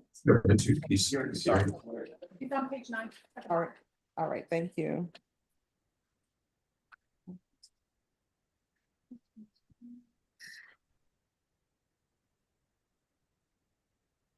The case we're proceeding on in this court is the capital, correct? Correct. All right, so the court is calling 2019 CR 12495 State versus Tamar McIntyre. Can I have parties announced for the record for the state? Jason Garahan, on. Defense? John Hunter for Mr. McIntyre. Stephen Gilmore for Joanna Reyes. All right, so we are here and Miss, well, where did they take Mr. McIntyre? Was he there? He was. He was. Sorry. There he is. There. If you have a seat, are you able to not hear from a seated position, sir? I just couldn't hear from back there, but I mean, I couldn't see from No, back no, no, there. no, but I'm no, just- that's fine. You can stand there if the deputy has no objection, you can stand there so you can hear. Okay, All right, are you able to hear now? yes, ma'am. All right, so Mr. McIntyre is by Zoom. Any objection to Mr. McIntyre appearing by Zoom for this hearing? No objection. All right, so the reason we're here is for discovery, is that correct? It's a discovery matter, yes. Your Honor. Yes. All right, and for the record, what is that discovery matter? It is, I believe, the plea bargain agreement that was put on the record at the time of Miss Joanna Reyes's plea at the time in front of the court. I believe Judge Contreras was there and Jason Goss was there, Your Honor, and it was brought to our attention that by Mr. Hunter through Jason Goss, the prosecutor at the time, that some information was put on, or possible testimony on during that plea agreement hearing. And that's what defense has requested, and the state is not opposed to that, and the state is requesting it also, Your Honor. All right, and so it's the court's understanding, and we had a conversation off the record, it wasn't ex parte, and the conversation was that that record was sealed and properly sold. So I wanted the defense attorney to be here to address the issue because it is sealed, and so because it's sealed, it's part of his client's rights. And I wanted to know whether or not there was any objection to the unsealing of that record so that it can be given to defense and the state. Yes, Judge, no objection to sealing the record. I've conferred with Ms. Reyes. She, of course, does not object. It was always our understanding that that record would at some point be provided to defense. All right, then the record will be unsealed without objection. And then, I'm sorry. All right, thank you. If you could bring it. And just out of abundance of cautions and to make sure that things are done as quickly as possible, the court ordered them to go ahead and print the record just in case. So the record is in back. So before parties leave, if there needs to be copies made, you can make copies in back of the record. So the court will grant the motion to unseal the record of Ms. Reyes' sentencing. And my understanding is that the court reporter has made a, yes. The plea colloquy, we haven't done sentencing yet. Yes. Oh, sorry. Thank you. Of the plea. So the court reporter has already made the record.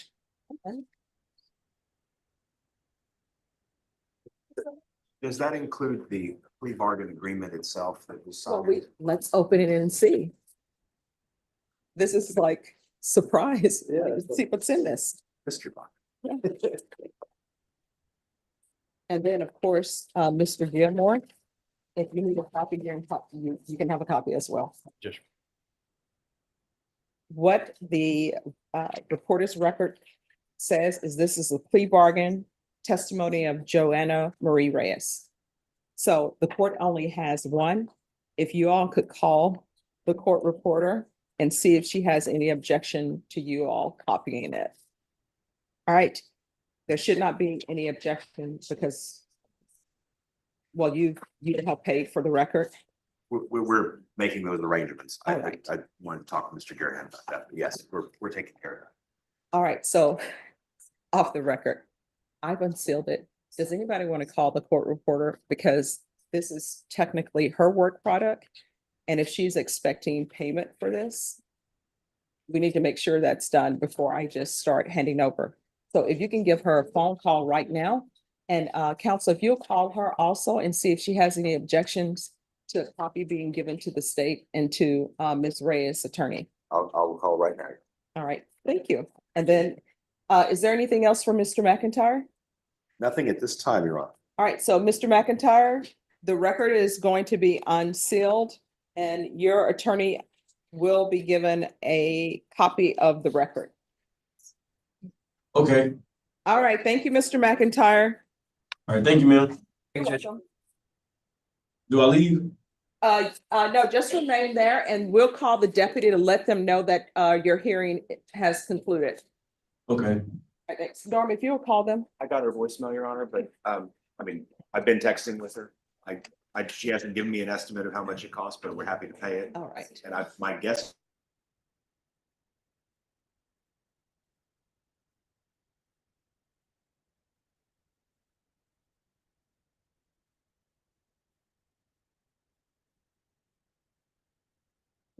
They said. Okay.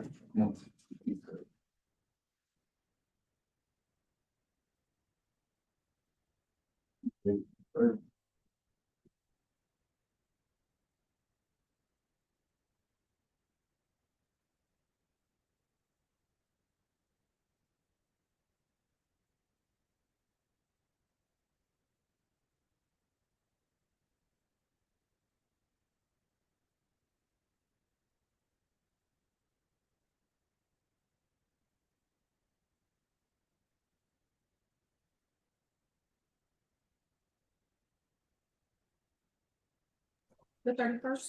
Yes.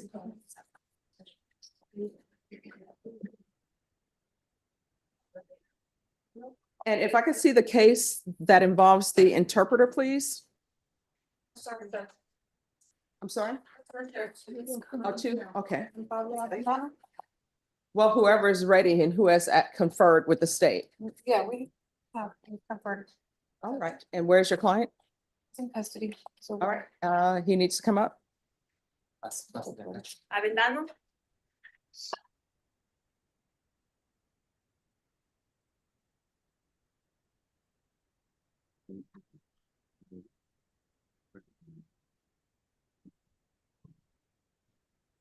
Good morning, Judge. Good morning, how's it going? Good, and you, Judge? Oh, I'm doing great. I mean, it's Monday. What can you say?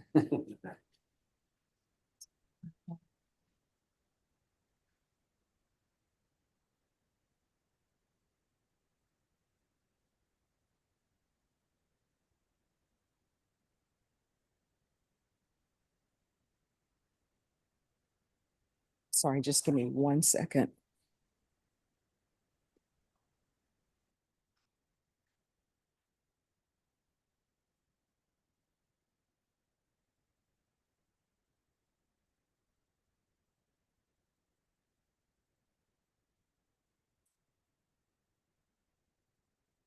And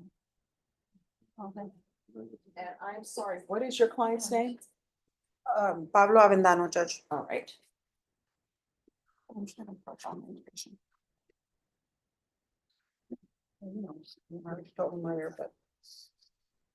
All right, on this case, where are we on discovery?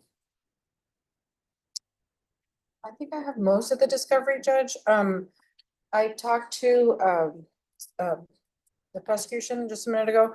I told them that I'm probably gonna be filing some Brady exculpatory information. There might be some information on his cell phone. That's in the Bear County custody.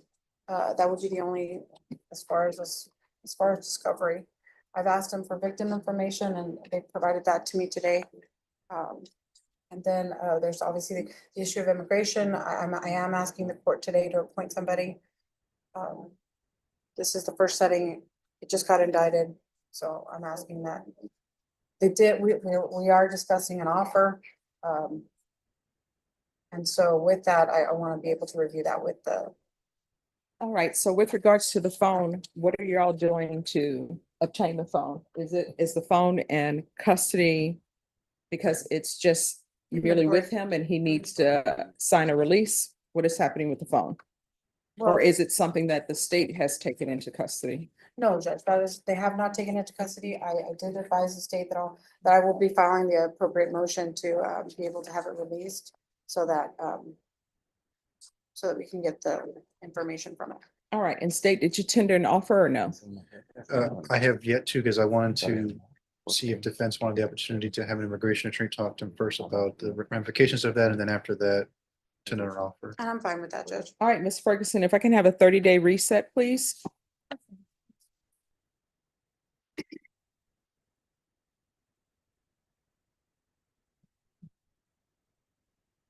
March 13th. March 13th? Oh, wait, That's the week of spring break. Give me 1 second.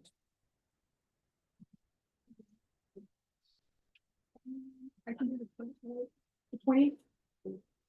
All right, we're gonna come back on March 20th. State at that time, you will need to be prepared to tender an offer. Yes, Your Honor. All right, is there anything else? No, thank you, Judge. Do you have any questions, sir?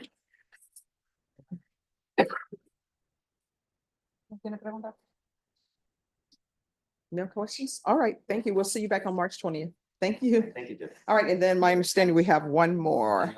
Okay. Judge, do they need an operation? Yes, yes. A mí, no. Ya, yo le puedo dar mi número. Ya.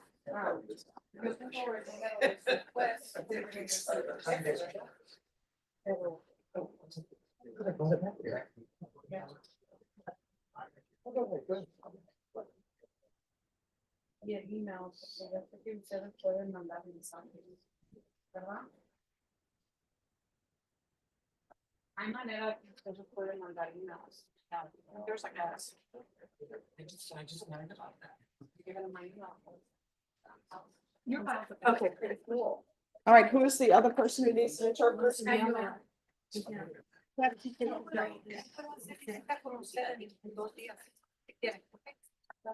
All right, Edgar Aguilar.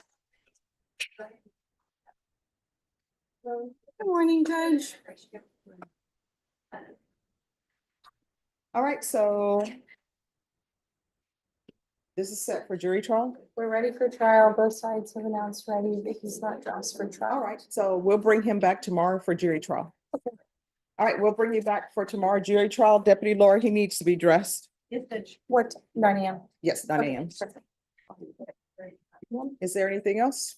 Nothing further from the. All right, defense. Mr. Aguilar, your plea deadline date.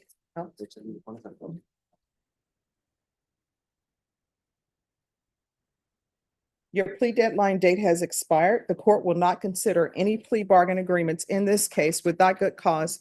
Otherwise, you'll need to plead open to the court. Do you understand?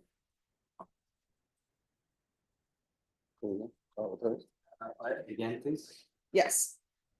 Any pleas that you were going to enter into needed to be done today. If it's not done today, the court will not consider any plea bargain agreements that you may reach without good cause. Otherwise, you'll have to plead open to the court. So, for example, there's not going to be this last minute thing where the jury's in the hallway. So now someone decides they want to enter a plea. If the jury is in the hallway and you wish to enter into a plea bargain agreement, it will need to be done with good cause. And that good cause cannot be, oh, I just changed my mind at the last minute because there's a jury in the hallway and we're having a jury trial. Do you understand? Yes. All right, so we'll see you tomorrow for jury trial. Thank you. Oh, de nada. Thank you. Have a good one. Norma, make sure that the interpreter is down for these two hearings. Okay. Okay.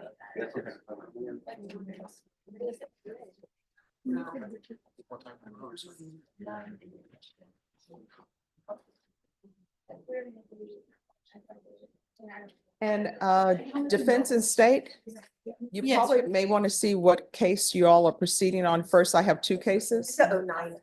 All right, thank you. 09.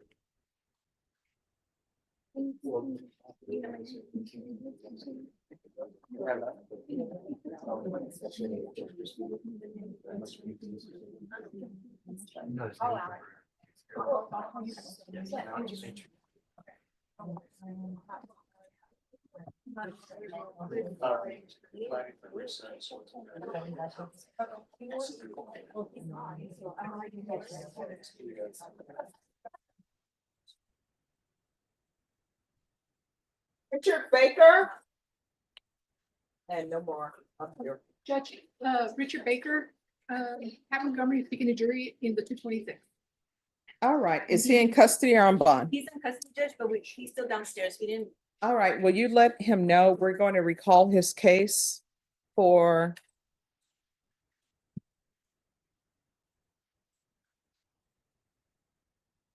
Norman, let's recall this for March. I'm sorry, not for March, for February 18th. And we'll see if he's still in jury trial.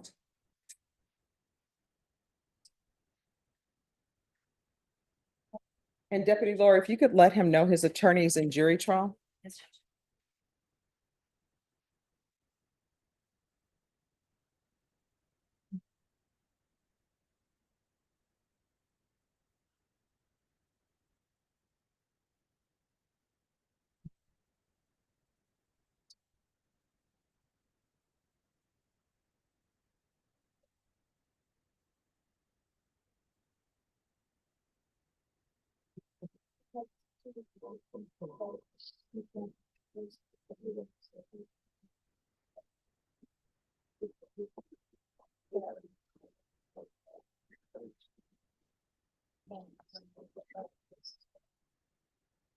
And what page is Baker on? On page 4 and page 3. Yeah, I think. Page 3. Okay. It's on page 3 and page 4. Armando Orozco.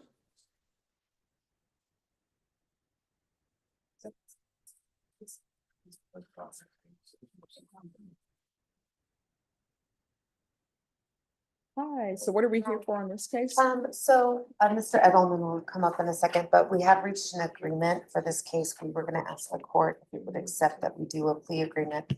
And if there's restitution owed, set a restitution hearing at a later date.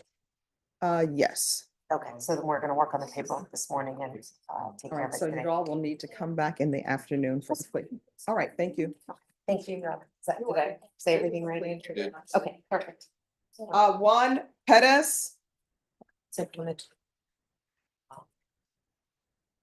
is this a plea? It is, Your Honor. Court is calling 2024 CR 0111160, State of Texas versus Juan Perez. Can I have parties announced for the record for the state? Defense? Scott Sullivan from Mr. Pettis. And are you Mr. Perez? Yes, ma'am. Counsel, have you received all discovery? Did you review it with your client? Yes, I did. Are there any applications in this case? No, no, Your Honor. Mr. Perez, did you review the true bill of indictment with your attorney? Did you understand it? Yes, ma'am. Counsel, do you waive the reading of the indictment? Yes, Your Honor. State, are you proceeding on the indictment as presented? No, Your Honor, waiving counts 1 and 3. Any objections? No objections.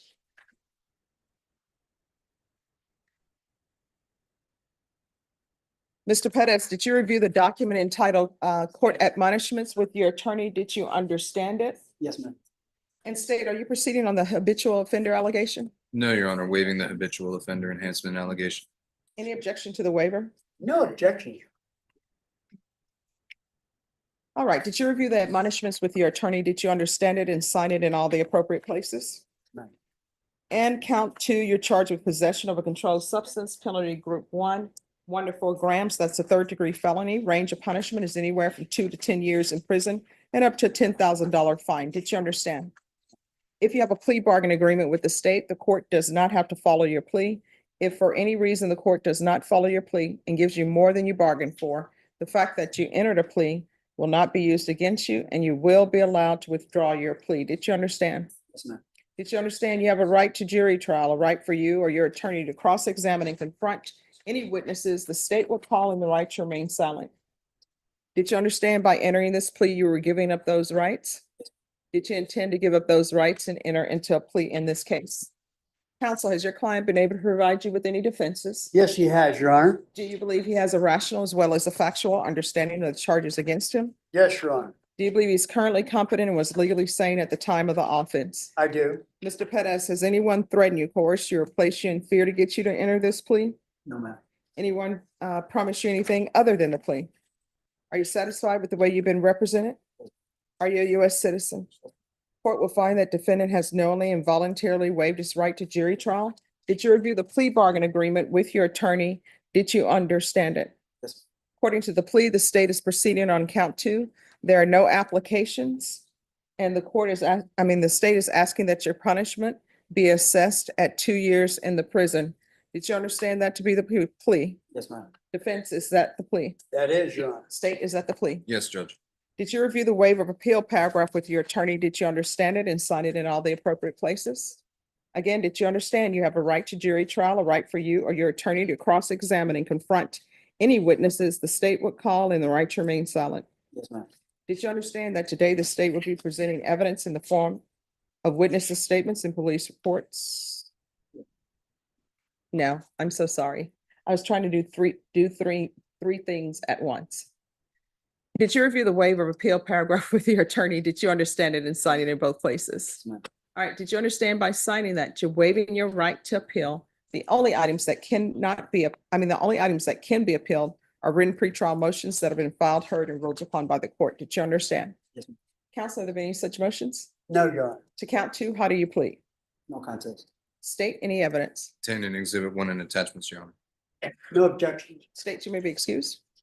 Did you review the waivers with your attorney? Did you understand it and sign it in all the appropriate places? Yes, ma'am.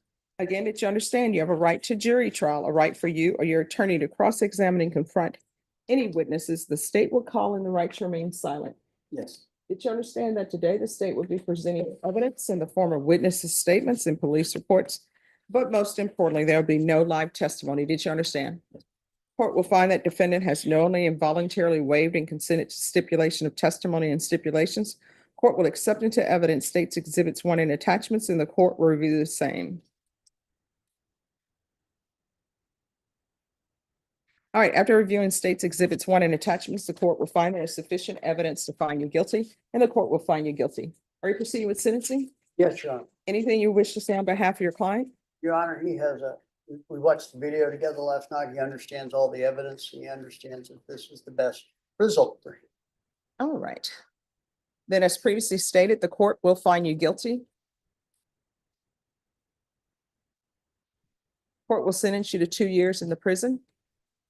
Give you credit for any time served. I'll request the therapeutic community. It doesn't increase the time that you're in custody, but maybe it can help with whatever issues you have with drug addiction. You understand? Yes, ma'am. There's to be no contact with Julie Trujillo, Trujillo. And with regards to the case out of Florida. He's got to go after he's done, he'll have to go then.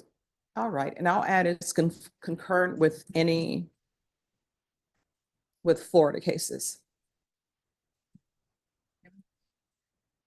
All right, anything else with regards to sentencing? No, Your Honor. Did you review what's entitled trial court certification of defendant's rights to appeal with your attorney? Did you understand it and sign it? Yes, ma'am.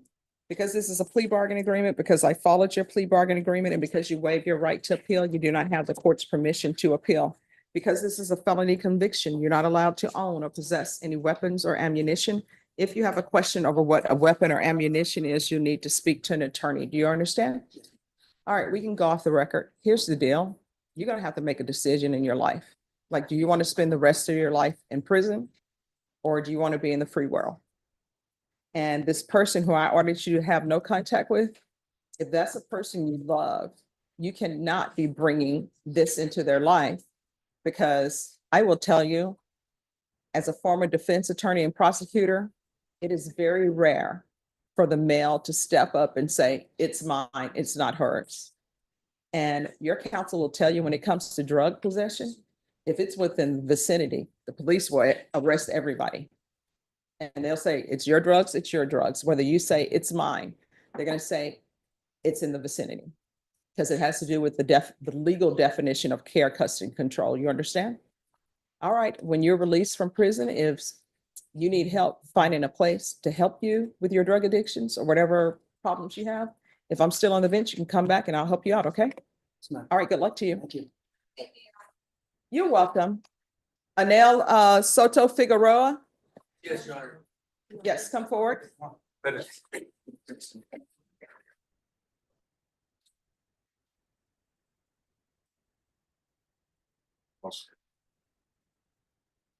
right, so we're scheduled for jury trial. No gum chewing.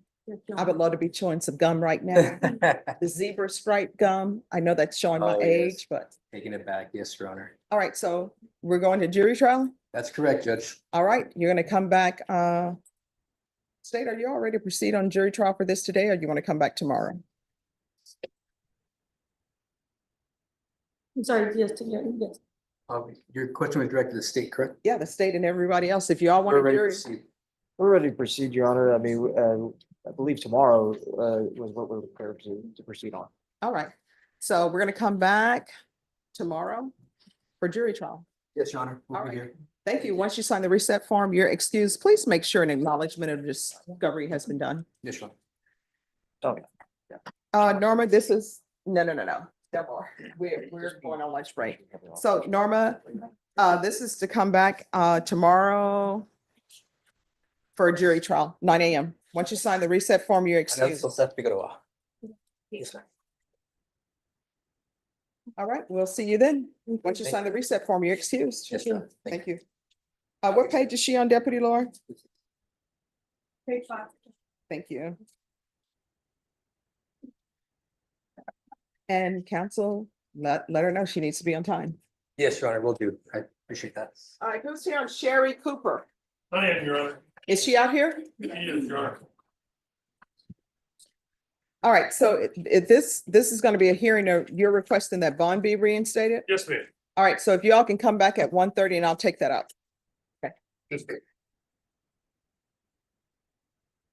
All right, everyone, we're gonna go on recess. We'll be back at 1:30.